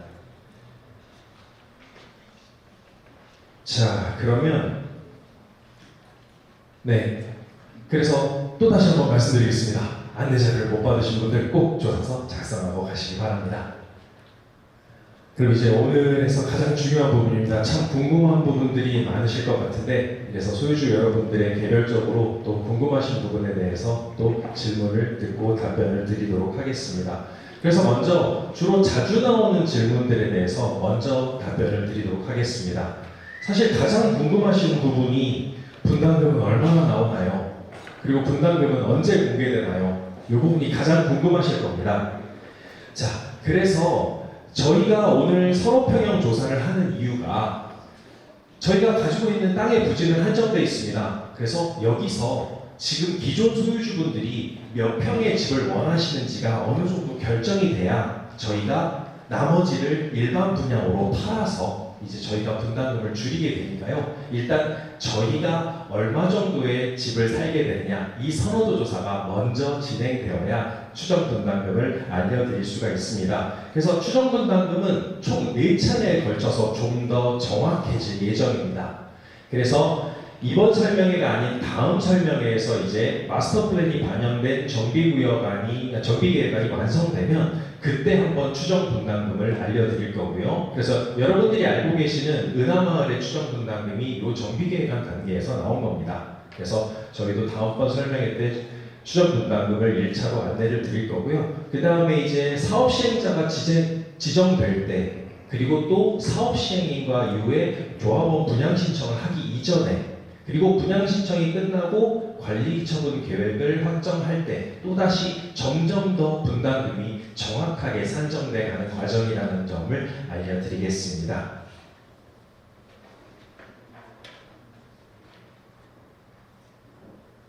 네, 그 다음은 이제 아까 설계 부분에 대해서도 이게 확정된 게 아닌데 이거를 확정적인 것처럼 말하면 안 되지 않느냐 이런 말씀 주셨는데, 맞습니다. 아직은 계획입니다. 그래서 오늘 선호평형 조사 이후에도 계속 의견을 수렴해서요, 좀 더 다듬고 다듬어서, 그리고 본격적으로는 사업 시행자가 지정이 된 이후에 이제 소유자 총회에서 설계업체를 결정하게 됩니다. 그래서 설계업체들의 디자인을 보시고, 와, 이 설계업체가 좀 더 마음에 든다, 또는 저 설계업체가 마음에 든다, 이런 총 투표를 거쳐서 설계사가 선정이 되면 이제 그 설계사를 바탕으로 본격적으로 실제로 이렇게 지어지는구나 하는 계획이 나오게 되겠습니다.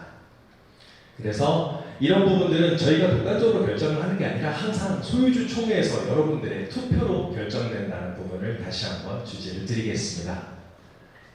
자, 그리고 이제 뭐 다주택에서 이제 2주택 이상을 소유하신 분들, 또는 부부가 한 채씩 소유한 경우에서 이제 분양이 가능하느냐라는 질문들을 또 많이 해주셨는데요. 저희 같은 경우는 일단은 투기과열지구로 지정되어 있지 않습니다. 투기과열지구로 지정이 되게 되면 소유하신 주택수에 상관없이 무조건 한 주택만을 분양받으실 수가 있는데요.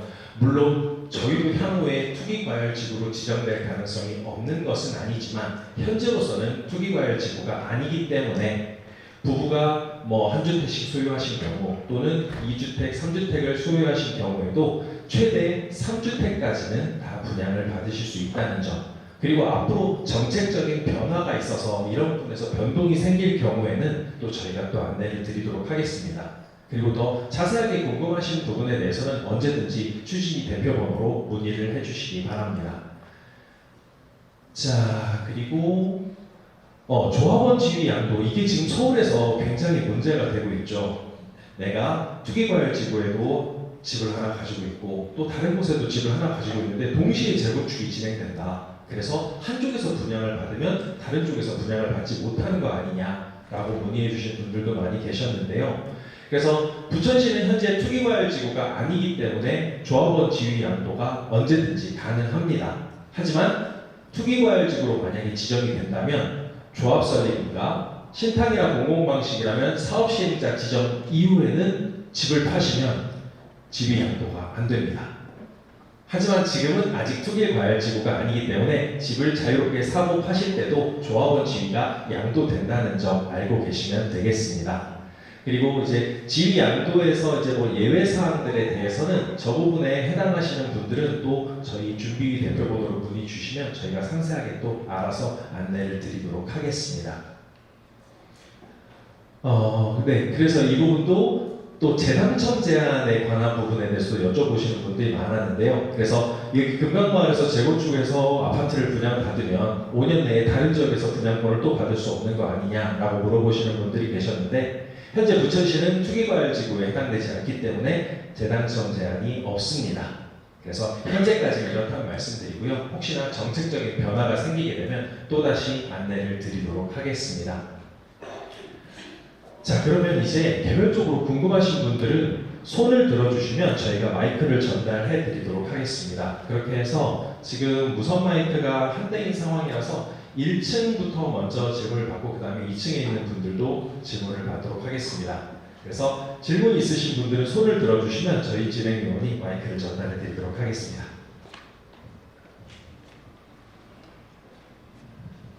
예, 감사합니다. 저는 401도 구역사무소 정세영이라고 합니다. 다른 게 아니고 여태까지 재개발한다고 얘기는 많이 하셨는데 오늘 와서 처음으로 제가 지난번도 참석하고 했는데 한 번도 이런 상세한 이야기를 안 했었어요. 앞에 몇 년 동안 말입니다. 그러니까 쉽게 말해서 완전히 그냥 자기들 그냥 끌고 나가고 싶은 대로 끌고 나가고 그냥 부처 시청하고 그냥 이렇게 짜고 해갖고 그런 문제가 되다 보니까 부천시청에 계속 대응했잖아요. 1년 넘게요. 제 얘기는 딴 걸 틀려가지고 오늘 보니까 너무너무 좋아요. 많이. 그래서 저는 무조건 그냥 밀어주고 싶어요. 단 예를 들면 지금 현재 있는 집을 갖다가 뽑아버려요. 없애버려요. 그럼 남은 게 뭐가 있습니까? 땅만 있잖아요. 부수는데 1,000만 원 정도 가요. 거의 안 가요. 부수는 한 집에. 제가 다 봤어요. 인터넷에서. 근데 중요한 것은 그런 거 다 하고 중요한 것은 오늘 아까 말씀하신 것처럼 집을 갖다가 조금씩 늘려가지고 이렇게 베란다 같은 거 갖다가 없애는 데 해가지고 그렇게 해도 이렇게 하면 또 살기가 좋게 되잖아요. 그 너무너무 좋은 아이디어예요. 그리고 지금 우리나라에 젊은 사람들은 진짜 저는 지금 나이가 80이 됐는데 젊은 사람들이 너무나 똑똑한 사람들이 많아요. 그래서 저는 굉장히 희망적이라고 봐요. 그래서 지금 현재 우리 아파트는 특히 우리 집 같은 경우는 천정에 된 적도 없습니다. 공장에서 찍어가지고 와서 갖다 올려놓은 집이에요. 기둥도 없어요. 기둥도 없고 이 벽이 저도 기둥입니다. 그런 집을 지어놓은 거예요. 주공에서. 그러니까 천정이 바로 시멘트입니다. 시멘트. 그래서 재개발도 못해요. 그런데 뭐 앞에 뭐 재개발한다고 몇 년 동안 계속 했고 했는데 제가 이런 얘기 하는 거는 저도 이 동네에서 동네 회장을 했었어요. 본의 아니게 제가 대기업에 근무했는데 IMF 때 말입니다. 할 사람도 없어요. 지금 사람들 주민들 나오라고 하면 동대표 안 하려고 전부 다. 그러니까 어떻게 합니까? 제발 내가 하고 싶은 얘기는 우리가 조합 만들어 하는데 안 되고 제 개인 얘기입니다. 조합 만들어 해봐야 개인 사람들이 전부 다 얼마나 많이 모르겠지만 안 돼요. 그 다음에 공공으로 하면 좋은데 믿을 수 있잖아요. 다만 아까 말씀하신 대로 10% 할 거냐, 15% 할 거냐, 얼마 할 거냐. 저쪽에 내가 보니까 거기도 원래 정부에서 시청에서 15% 갖다 떼려고 그러는데 공공분야를 근데 10% 갖다가 저기 해줬더라고요. 3분의 1이 그쪽이에요. 그러니까 우리도 그것도 가면 될 것 같고 그 다음에 중요한 것은 시청에 우리 지하철에서 250m 이내에는 특별 뭡니까 해가지고 또 올려줘요. 시청에서. 근데 서울에는 그게 있는데 현재 경기도는 그게 없습니다. 없어도 제가 생각하는 거예요. 세상 사는 똑같잖아요. 250m 이내야 되니까 우리 아파트가 충분히 부처시에서도 그걸 감안해가지고 우리 주민들한테 도움이 되게끔 해줄 거라고 생각합니다. 제 생각에. 그래서 공공화하기 좋겠고 그 다음에 중요한 것은 추진위원회를 만드는데 위원장님이 누구신지 아까 지금 파악하는데 좀 만나가지고 주민들하고 대화가 있을 거 아닙니까? 네. 맨날 주민투표 이거 하면 저는요 뭡니까 부처페이를 갖다가 사용하는데 카드 잊어버렸어요. 카드가 왔는데 그걸 갖다가 다시 이렇게 만들어가지고 입력시키는 그것도 못하겠어요. 근데 얘들은 이거로만 해가지고 하면은 젊은 사람도 다 아는데 그런 교육을 갖다 시켜주던가 네. 주민을 모아가지고 교육을 시켜주던가 해야죠. 그냥 말로 갖고 우리가 와가지고 아까 그림만 보고 말입니다. 설명해갖고 어떻게 합니까 우리가요? 네, 그래서 그런 예, 부분들 그러니까 제가 보고 이걸 보내고 받고 하는데 내 얘기는 좀 투명성을 가지고 네, 서류를 만들어가지고 보낼 수 있는 거 보내고 네, 돈 들어가는 거는 주민들 거니까 거기서 받아가지고 써내는 거예요. 제 얘기가 네, 포인트 들어가고 하는 거는 사무실에 옥상이 다 있잖아요. 그러고요. 그렇게 하면 되는데 뭐 전담을 해가지고 가만히 앉아가지고 가려고 그래요. 또 선거인단 만들어가는데 거기도 2년 전이 말입니다. 이 자체 그것도 그런 게 다른 분들의 100%씩 올려요. 100%씩. 제가 또 그러니까 제발 좀 제 얘기는 피드백이 좀 되게끔 좀 해주세요. 알겠습니다. 제가 더 열심히 소통하도록 하겠습니다. 네, 또 다른 분 손 들어주시면 네. 지금 그 노트법에서 그 정부에서 그 공공이나 그 신탁 방식에 대해서는 그 조합보다 좀 더 많은 인센티브를 준다고 아까 이제 설명을 하셨는데 그 부분이 좀 구체적으로 그러니까 듣지를 못한 것 같아요. 저희가 그 이제 뭐 나라에서 이렇게 뭐 인센티브를 조합에 비해서 뭐 신탁이나 공공에 대해서 준다는 이유가 있고 그다음에 굉장히 차별점이 있을 것 같은데 그 부분에 대해서 좀 듣고 싶습니다. 네, 좀 그 부분을 좀 간략히 한 번 더 정리를 해드리겠습니다. 그래서 조합 방식의 장점은 여러분들의 의견 수렴이 가장 잘 된다라는 장점이 있지만 또 반대로 조합장이 가진 권한이 막강하기 때문에 조합장이 비어버리게 되면 사업이 중단되거나 조합 집행부가 바뀌면서 모든 협력업체가 교체되면서 연속성이 없어지거나 이런 부분들의 위험성을 안고 있는 것도 사실입니다. 그래서 투명성이나 어떤 전문성에 있어서는 조합별로 역량이 천차만별일 수 있다는 단점이 있고요.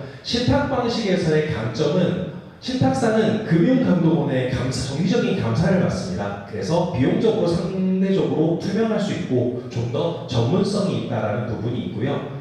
하지만 단점으로는 신탁 수수료가 조금 발생할 수 있다는 부분이 있고요. 그건 공공도 마찬가지입니다. 그래서 공공과 신탁은 좀 비슷한 면이 있는데 공공에서 저희가 조금 우려되는 부분은 공공이 빠른 이유는 소유자의 의견 수렴 절차가 많이 생략되어 있기 때문입니다. 그래서 공공에서는 사실상 시공사 선정을 제외한 정말 중요한 설계 그리고 우리 자산을 평가해줄 감정평가 이런 데서 저희가 의견을 제시할 수 없다라는 단점이 있다라는 부분을 좀 제가 간략히 정리를 드리고요. 그리고 신탁과 공공 방식에서의 이제 노트법에서의 특례 방식은 절차를 상당히 많이 줄여주고 있습니다. 그래서 정비구역 지정, 그 다음에 추진위원회 설립, 조합 설립, 사업 시행 계획 이 4단계를 현재 노트법 개정안에서는 한 단계로 합쳐주는 특례도 있어서 상당한 기간 단축의 효과가 공공 방식과 신탁 방식에서는 있을 것으로 예상하고 있습니다.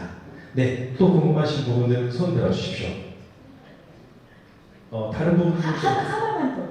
아니 그리고 여기 이제 어르신들 말씀을 하셨고 이 전자방식이 이제 익숙하지 않은 경우도 있고 아니면 이제 좀 이게 저희가 투표를 하는 과정에서 의견이 바뀔 수도 있고 하잖아요. 그래서 잘못 입력을 했다고 생각할 수도 있고 그러면은 이것이 다시 뭐 처리를 한다든지 아니면 다시 재투표가 가능한지 이게 굉장히 중요한 결정입니다. 네, 안내드리겠습니다. 그래서 일단 저희가 한 1주에서 2주 정도는 전자적 방식을 진행을 하고요. 그 다음에 여기서 어려움이 있으신 분들은 항상 저희 추진위 대표 번호로 문자로 주십시오.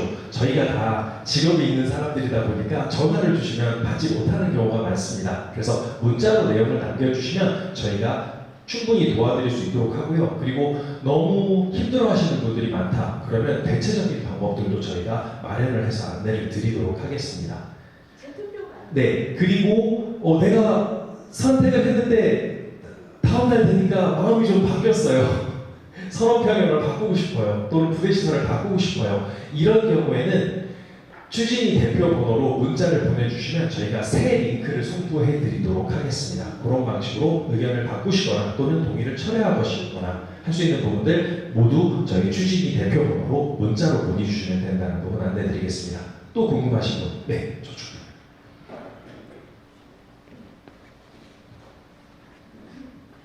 네, 안녕하세요.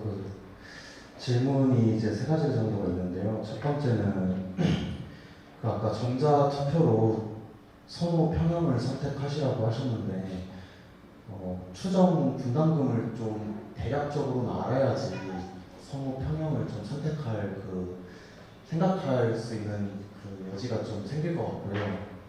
그리고 두 번째로는 신탁 방식을 아까 좀 더 설명하면서 장점 같은 거를 많이 부각하셨는데 단점 중에 이제 수수료가 발생된다고 하셨어요. 그 수수료가 가구당 얼마 정도를 부담해야 되는지 이런 것도 알아야지 선택하는데 제가 순차적으로 설명을 같이 드려도 될까요? 네. 그럼 추장분담도 저희도 참 알려드리고 싶습니다. 정말 많은 분들이 궁금해하시고요. 근데 아직 저희가 어디까지가 우리 집이고 어디까지가 일반 분양으로 팔 집인지가 아직 정확하게 결정이 안 돼 있고 또 부천시 마스터 플랜의 건축 계획도 확정되지가 않은 상황이라 다음 설명회 때는 저희가 확정된 정비 계획안을 가지고 선호평형 추정분담에 대해서 정확히 안내를 드리겠다는 말씀을 드리고요. 그다음에 신탁 수수료가 얼마냐라는 부분. 그래서 지금 은하마을이나 중흥마을, 포도마을처럼 이제 신탁 방식으로 가는 곳들은 저희가 들어갈 집값 다 합친 거랑 일반 분양집값 다 합친 전체 매출의 1에서 2% 사이가 책정되어 있습니다. 그래서 저도 은하마을 설명에서 봤을 때 은하마을 사업 규모가 한 4조 정도가 되고 거기서 신탁 수수료를 1%로 계산했을 때 한 400억 정도로 현재 추산이 됩니다. 그래서 400억을 한 2,000세대가 나누어 부담하신다. 그러면 개별 세대가 부담하실 부분은 어느 정도 계산이 될 텐데요. 그래서 이 신탁사가 하는 일에 비해서 신탁 수수료가 너무 비싼 거 아니냐 그런 말들도 많이 나오고 있고 그 부분에 대해서도 저도 좀 깊게 생각을 하고 있습니다. 그래서 만약에 여러분들께서 신탁 방식을 더 원하신다면 이제 신탁사들도 이제 공개 경쟁 입찰 방식으로 경쟁을 붙일 거고요. 저희가 좀 추진하고 싶은 방향은 이게 전체 매출의 몇 %라고 해버리면 매출은 물가 상승에 따라서 자연히 상승하게 돼 있고 그에 따라서 수수료도 상승하게 돼 있습니다. 그런데 저희가 또 목동 같은 경우에서 수수료를 이렇게 비율로 산정하는 게 아니라 처음부터 상한액을 정해서 요 정도 금액 이상은 받지 않는다. 아니면 나머지 부분은 성과급제로 한다. 이런 계약의 사례들도 저희가 연구를 하고 있어서요. 그래서 이 신탁 수수료에 대해서는 저희가 최대한 신탁사들끼리 입찰을 붙여서 신탁 수수료를 훨씬 더 낮은 수준으로 할 수 있도록 그렇게 여러분들에게 안내를 드리고 그 다음에 신탁사와 이제 협약을 체결하는 부분에서도 여러분들의 동의를 다시 받을 예정입니다.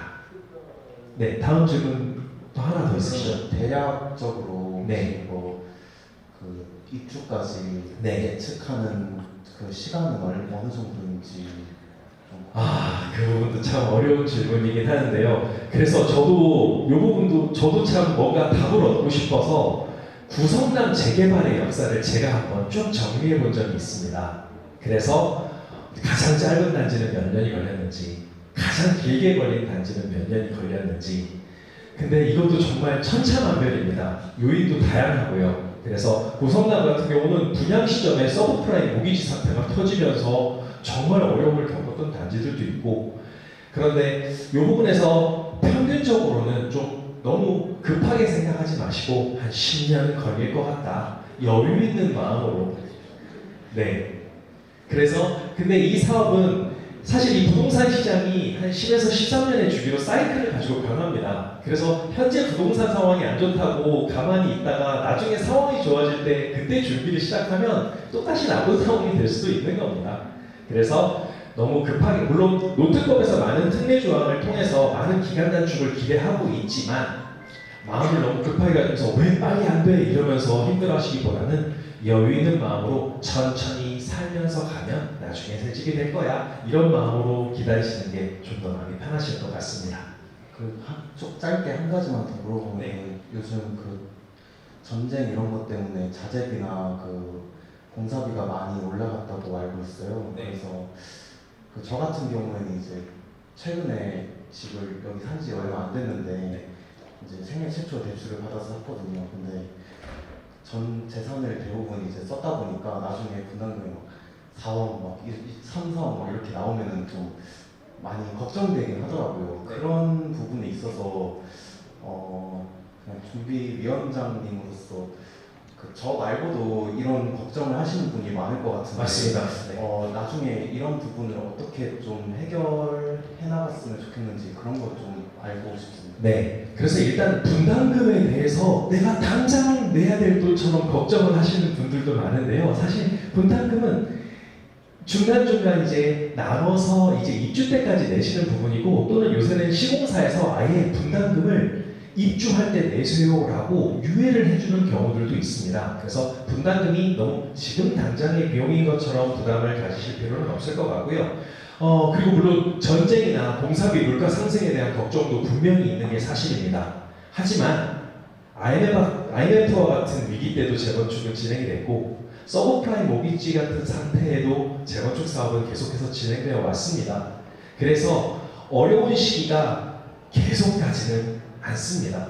그래서 어려운 시기에 저희가 공사비도 높고 분담금도 많이 나올 수 있으니 최대한 우리가 합리적으로 어떻게든 비용을 줄일 수 있는 방법으로 계획을 하자라고 하면 막상 입주가 되는 한 7년에서 10년 뒤의 시기에는 또 시장 상황이 달라질 거고 지금이 나빴다면 그때가 오히려 상대적으로 좋을 가능성이 높다라고 생각합니다. 그래서 이런 부분에 대해서는 저희가 소유주 단톡방에서 제가 좋은 시절에 시작했다가 나쁘게 끝난 재건축의 사례라든지 또는 나쁜 시절에 힘을 모아서 진행했다가 또 대박을 친 사례라든지 이런 것들도 계속 제가 발굴해서 또 소개를 드리도록 하겠습니다.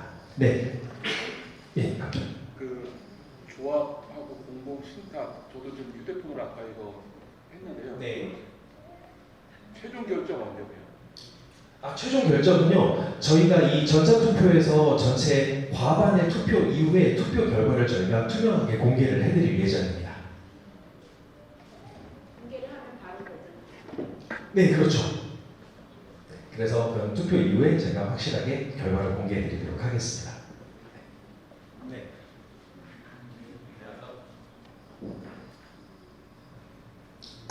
네, 토문에서 아까 설명해 주실 때 공공 기부 채널이라고 하나요? 그걸 일단 10%로 가정을 한 뒤에 이제 설명을 해주신 것 같은데 이제 아까 표를 보니 오른쪽에는 이제 350% 용적률의 경우 40%까지 올라갈 수 있다는 그런 그림을 봤던 기억이 납니다.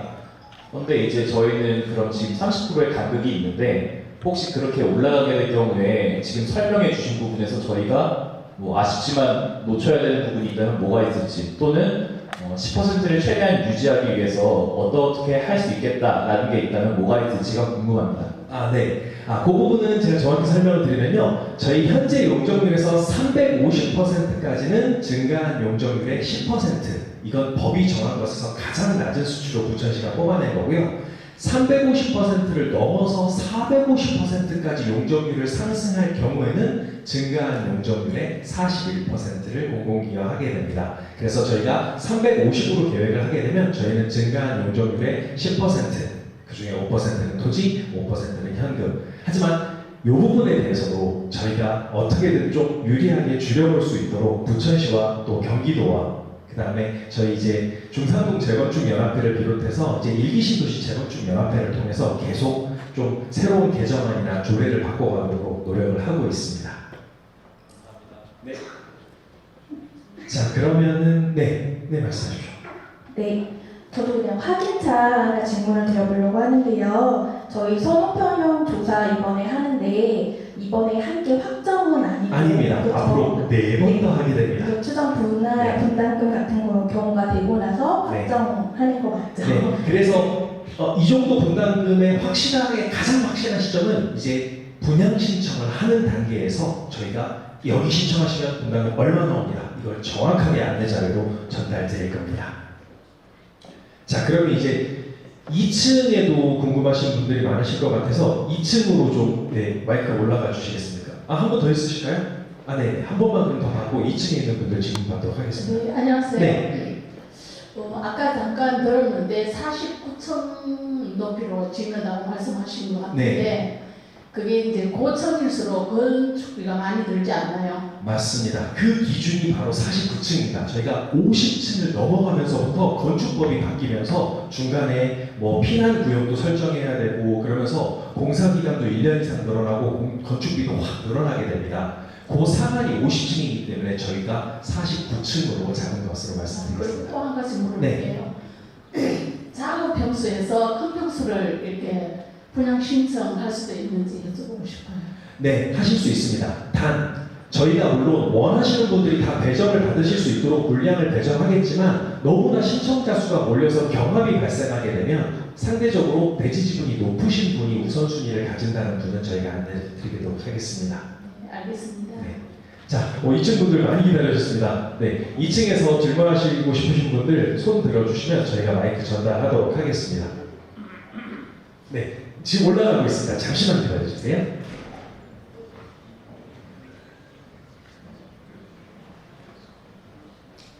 네, 저기 앞줄에죠.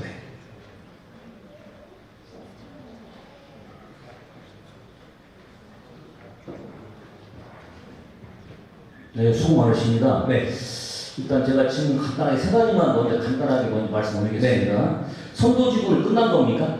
네, 이제 더 이상 추가적인 선도지구는 없고 주민제한 방식으로 전환된 겁니다. 지난번에 그 설명했을 때 작년에 네. 그때는 그 선도지구 다 끝나고 나서 네. 국가에서 물량이 또 각 신도시별로 네. 우리 중동, 뭐 평촌 이런 식으로 네. 더 추가적으로 더 있었다는 건 제가 봤거든요. 근데 그건 그런 아무 관계 없어요. 네, 그 부분은 아니고 제가 오늘 안내드린 22,200세대가 올해 물량입니다.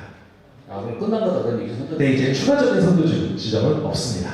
내가 두 번째는 그 아까 아래 2층에서 말씀하신 분이 계셨었는데 그 사업시행 방식 선택이 오늘 설명을 해주시지 않습니까? 네. 그 설명이 무슨 얘기인지 잘 모르겠어요. 지금 보니까. 네. 그리고 근데 아마 대부분 아마 그러실 겁니다. 근데 좀 더 상세한 설명으로 쉬운 선택할 수 있게끔 어떻게 그런 방안이 없을까요? 아까 제가 정리해서 설명드린 것으로도 조금 이해가 힘드셨을까요? 그렇죠. 아무래도 설명이 좀 부족하고 이건 상당히 중요한 내용이기 때문에 네. 좀 더 후에라도 자세하게 네. 했으면 했어요. 네, 이게 좀 부족합니다. 아, 네. 많이 부족해요. 조합을 해야 될지, 네.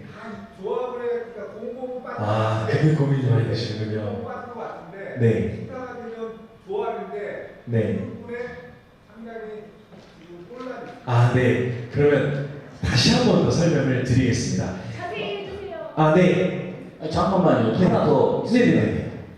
마지막 세 번째는 네. 이제 큰 틀로 순조롭게 그 재건축 진행된다면 네. 예산인데 재건축 시작 시점 예산 어느 정도 언제쯤인지 알고 싶어서요. 2주 시점을 말씀하시는 건가요? 아니 저 이제 창조 시작하는 시점이요. 그러니까 이제 지금 순조롭게 지금 우리가 설명도 듣고 하지 않습니까? 네. 근데 재건축 시점은 이제 어느 정도 확정됐다면 네. 예상 시점을 언제쯤으로 보시냐 그런 얘기죠. 건축 시작점을. 그러니까 나가야 이사를 해야 되지 않습니까? 만약에. 네. 2주 시점을 그렇죠. 말씀하시는 어느 거죠? 정도. 네, 그렇다면 일단은 저희가 재건축 사업의 가장 첫 번째 시작은 정비구역의 지정입니다. 그 다음에 이제 정비구역이 지정된 다음에 이제 사업 시행인가 관리 처분인가 이후에 이제 이주를 나가시게 되는데요. 그 부분에 대해서는 저도 정확하게 딱 몇 년이다 말씀을 드리기 힘든 부분이 사실 그게 저희가 열심히 준비한다고 바로 시작할 수 있는 부분이 아니라 부천 시정에 인가가 떨어져야 할 수 있는 부분입니다. 그래서 저희도 부천시청과 협의해서 최대한 인가를 빨리빨리 받을 수 있도록 노력하겠지만 그 부분에 대해서는 저희는 최선을 다해 준비해도 부천시가 인가가 늦어진다면 좀 늦어질 수 있는 부분들은 좀 감안을 해주셨으면 좋겠습니다. 네. 예상이라도 잘 되면. 잘 되면요. 근데 이런 말씀 드리기가 저도 참 무서운 게 잘 되면 이렇게 라고 말씀드렸는데 그러면 그 위원장이 이렇게 말했는데 그 약속을 못 지키면 우리는 잘 못 된다는 얘기냐 이런 얘기가 나올 것 같아서요. 이 부분에 대해서는 제가 또 구성남의 재개발 사례나 또는 분당이나 다른 쪽의 추진 사례들을 또 계속 같이 공유해 드리도록 하겠습니다. 그래서 다시 두 번째 질문으로 돌아가서요. 조합이냐 신탁이냐 공공이냐 너무 고르기 어렵다. 자, 그러면 공공에 대해서는 소유자 의견 반영이 좀 어렵다. 그래서 빠를 수는 있지만 우리가 원하는 재건축은 안 될 수 있다라는 부분에 대해서 좀 이해가 되시죠? 네, 그러면 조합과 신탁을 비교했을 때 조합 방식이 사실 신탁 방식은 생긴 지가 그렇게 많이 되지 않았습니다. 그래서 그 전까지는 거의 대부분이 조합 방식으로 진행이 되었습니다. 근데 그런 과정에서 뭐 조합장이 비리를 저질러서 해임이 되고 구속이 되면서 사업이 멈추고 이런 뉴스들도 참 많이 보셨을 겁니다. 그래서 이런 문제들이 자꾸 발생하다 보니까 이제 정부에서 신탁 방식을 제안해서 금감원이 감사를 할 수 있는 신탁사를 시행사로 해라. 그렇게 되면 중간에 뭐 비리가 발생할 소지도 훨씬 적어지고 금감원의 감사를 해마다 받게 되니까요.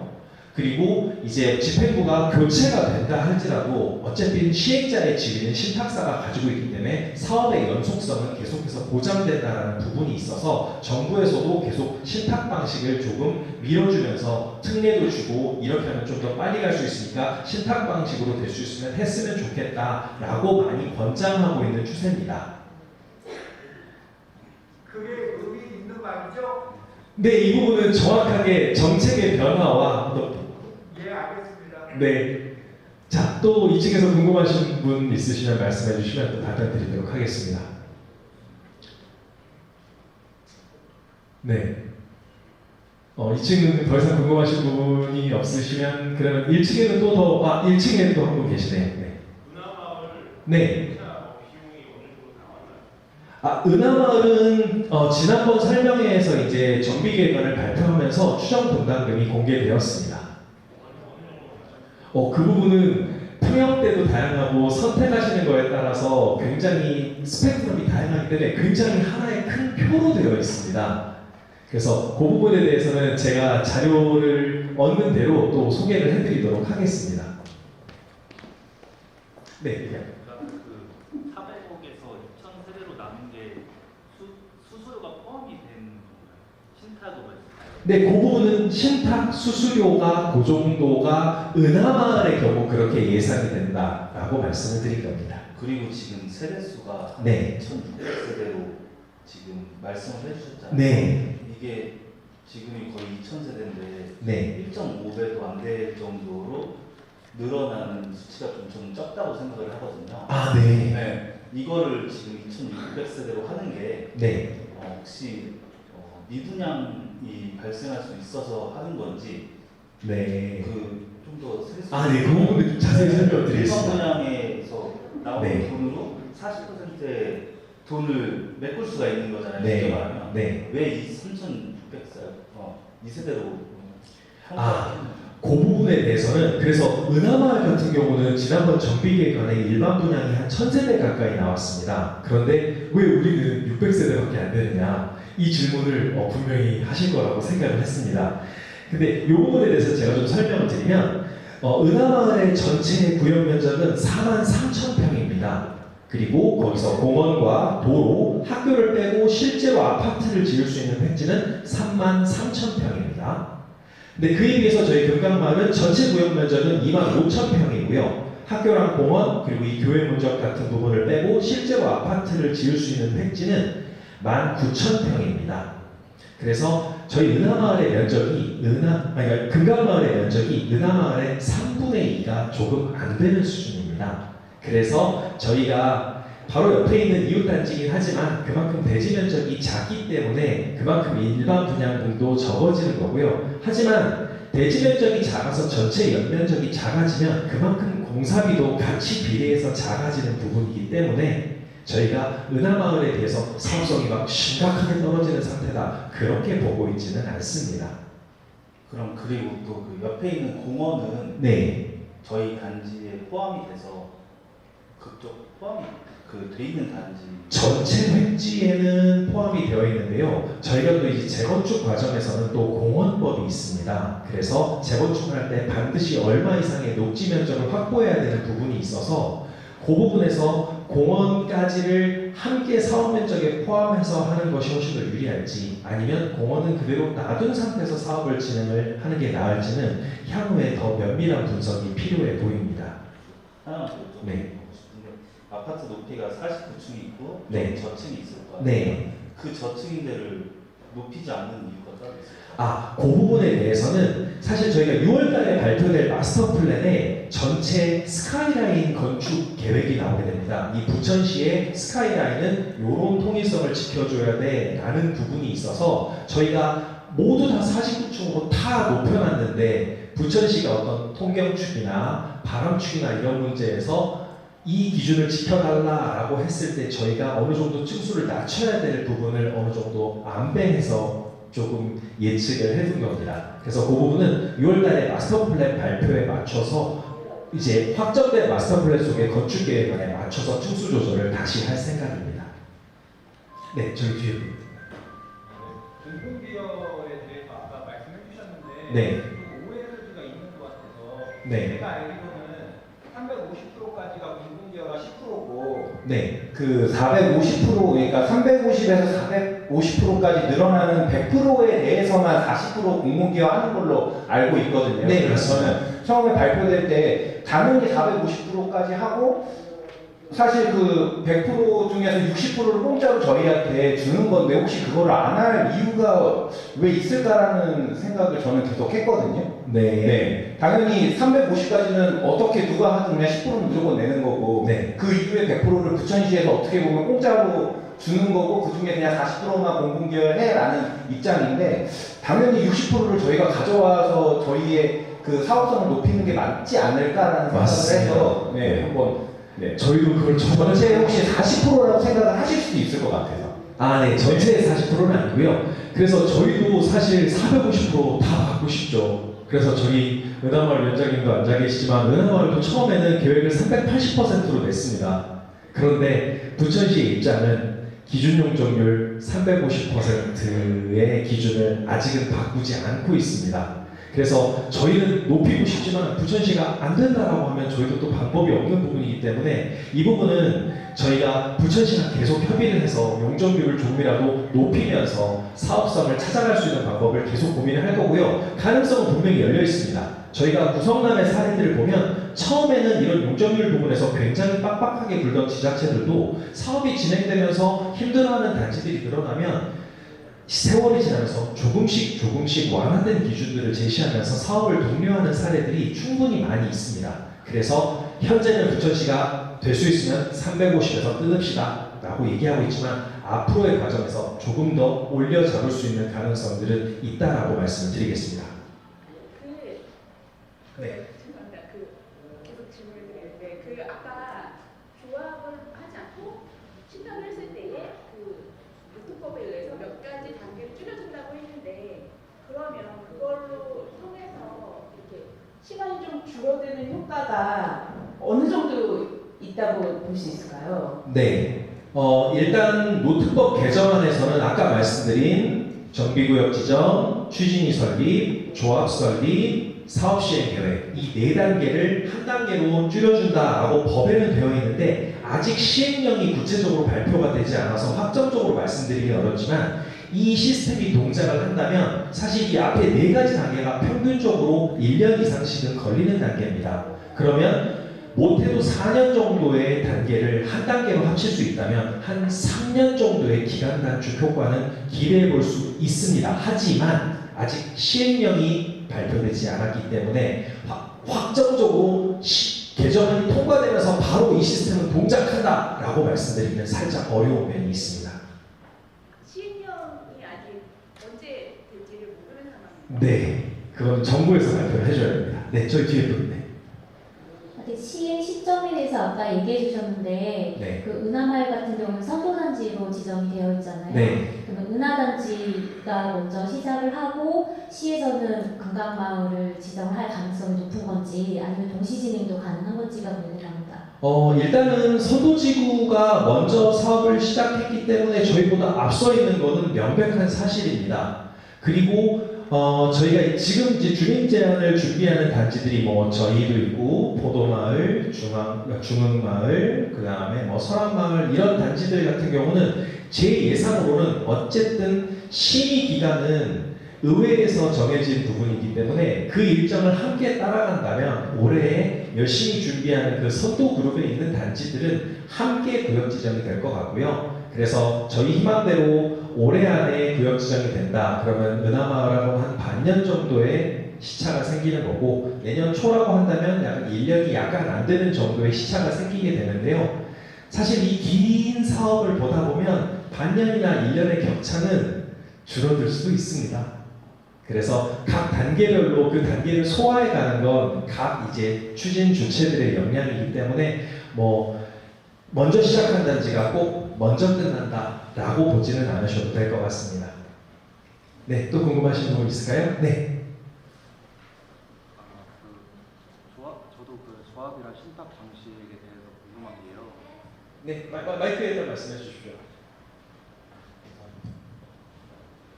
아까 은하마을 같은 경우에 제가 네. 그 표를 동영상으로 봤었는데 네. 그 구축 20평에서 신축 뭐 한 20몇 평으로 가면은 분담금을 뭐 3억 이상 내라는 그런 표가 있었어요. 네. 그래서 그 분담금이 굉장히 좀 부담이 되는 사람들이 많을 텐데 네. 신탁 방식 같은 경우에 여기 장점 보면은 시공자 견제 가능하다고 써져 있어요. 네. 근데 제가 알기로는 네. 그 신탁 방식으로 하면은 이제 그 신탁 회사가 리스크를 줄이기 위해서 시공자 견제를 그렇게 막 잘 하지는 못한다고 알고 있거든요. 오히려 그런 거는 조합 방식이 좀 더 유리하다고 생각은 하는데 장점이 이게 잘 적혀 있는 게 맞는 거 그 부분에 대해서 제가 조금 더 설명을 드리겠습니다.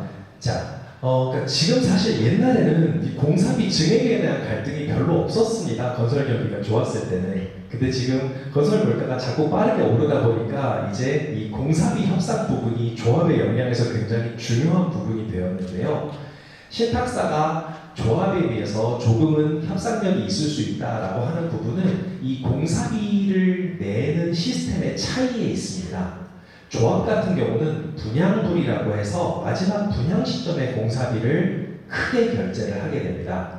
근데 그에 비해서 신탁 방식은 기성불 방식으로 해서 공사 단계마다 쪼개서 공사비를 집행을 하게 됩니다. 그런데 요즘 건설사들이 마지막에 공사비 협상을 제한하는 시점이 입주 시점인 경우가 많습니다. 그래서 분양불로 그동안 쌓여왔던 공사비에서 가만히 말 안 하고 있다가 입주 시점에 우리 이만큼 돈 더 썼어. 이만큼 올려주지 않으면 우리는 키를 안 줄 거야. 라는 식으로 대응해버리는 경우가 생기는데요. 그에 비해서 미리 미지급된 공사비가 많이 쌓여있는 분양불 같은 경우에는 건설사가 여기는 사실 여기서 조만큼 돈이 더 들었어요. 이 부분은 사실 여기 이렇게 바뀌어서 돈이 더 들였어요. 공사비 증액을 핑계댈 요소가 굉장히 많아집니다. 쌓인 공사비가 많으면. 근데 그에 비해서 기성불 같은 경우는 이미 지급한 공사비에 대해서는 다시 문제 제기를 할 수가 없기 때문에 공사비 협상을 할 구간들이 쪼개져 있다 보니 조금 더 협상에서 유리한 부분도 있을 수 있다는 점입니다. 네, 또 궁금하신 부분 있을까요? 네, 저쪽.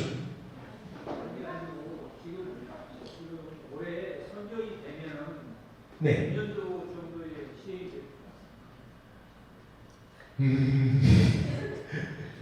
네, 올해 구역 지정이 된다면 한 2주까지는 그래도 5년 정도는 생각을 하시라고 말씀을.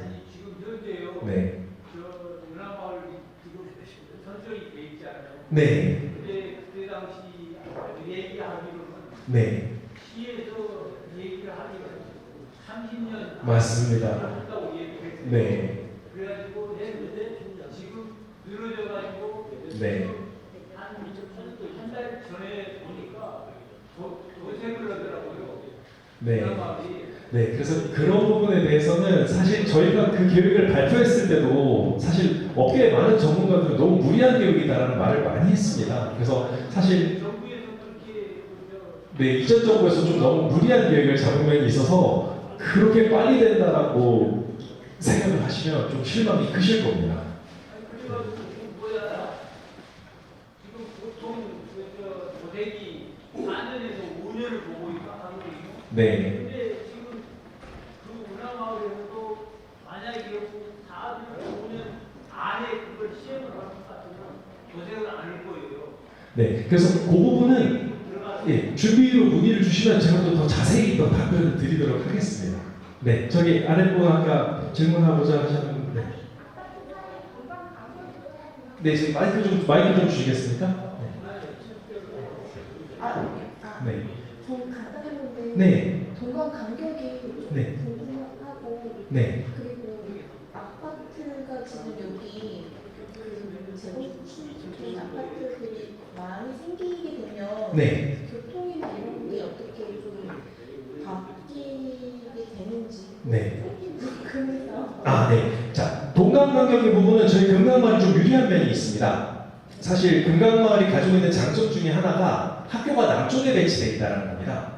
학교가 북쪽에 있는 단지의 경우는 학교 일조권 문제 때문에 학교에서부터 동강 간격을 멀리 넓히거나 또는 층수를 낮추거나 해야 하는 손해들이 좀 발생할 수 있는데요. 저희 같은 경우는 학교가 이미 남쪽에 위치하고 있기 때문에 학교 일조권 때문에 학교에서 동을 멀리 띄워야 돼서 동강 간격이 좁아지는 부분은 좀 저희가 상쇄할 수가 있습니다. 그래서 동강 간격의 부분은 앞으로 이제 추가 설계에서 조금 더 변화가 될 수가 있고요. 그 다음에 이제 재건축이 되고 나면 여기가 교통이 막히는 게 아니냐. 맞습니다. 그 부분을 지자체에서도 분명히 걱정하고 있기 때문에 저희가 이런 정비계획안이나 이런 수립 과정에서 교통환경 영향평가를 분명하게 거치게 됩니다. 그래서 저희도 이제 뭐 다지수가 늘어나게 되면 이제 단지에 출입하는 것도 너무 병목 현상이 발생할 것 같은 문제도 있어서 준출입구의 도로를 좀 확장하는 부분이라든지 여러 가지 부분에서 좀 고려를 하고 있습니다. 네, 또 궁금하신 부분 있을까요? 네, 그래서 꼭 오늘 생각이 안 나신, 네, 이렇게. 예, 저기 중요한 건 네. 뭐 신탁 방식이든 뭐 어떤 방식이든 일단은 금강마을이 선정될 수 있는 확률이 얼마나 된다고 보세요? 저는 90% 이상이라고 봅니다. 예, 22,200세대라는 엄청나게 거대한 물량이 있기 때문에요. 아 근데 지금 네. 뭐 중흥이나 뭐 포도나 다 신청을 한다고 하잖아요. 네. 그러면은 그 같이 다 된다고 보시는 거예요? 시민과 같이 들어간다면 물량 안에서는 동시 지정이 될 가능성이 굉장히 높습니다. 예, 알겠습니다. 감사합니다. 네, 그리고 오늘 기억이 안 나신 부분들에 대해서는 저희가 추진위 대표번호로 문자로 내용 남겨주시면 저희가 언제든지 또 친절하게 설명을 드리도록 하겠습니다. 자, 그래서 이제 4시간 거의 다 돼가는데요. 오늘 설명회는 여기까지로 마치도록 하고 향후 전자동이나 여러 가지 궁금한 부분은 추진위 대표번호로 문자 주시면 제가 언제든지 또 자유롭게 소통 드리도록 하겠습니다. 오랜 시간 고생 많으셨습니다. 감사합니다.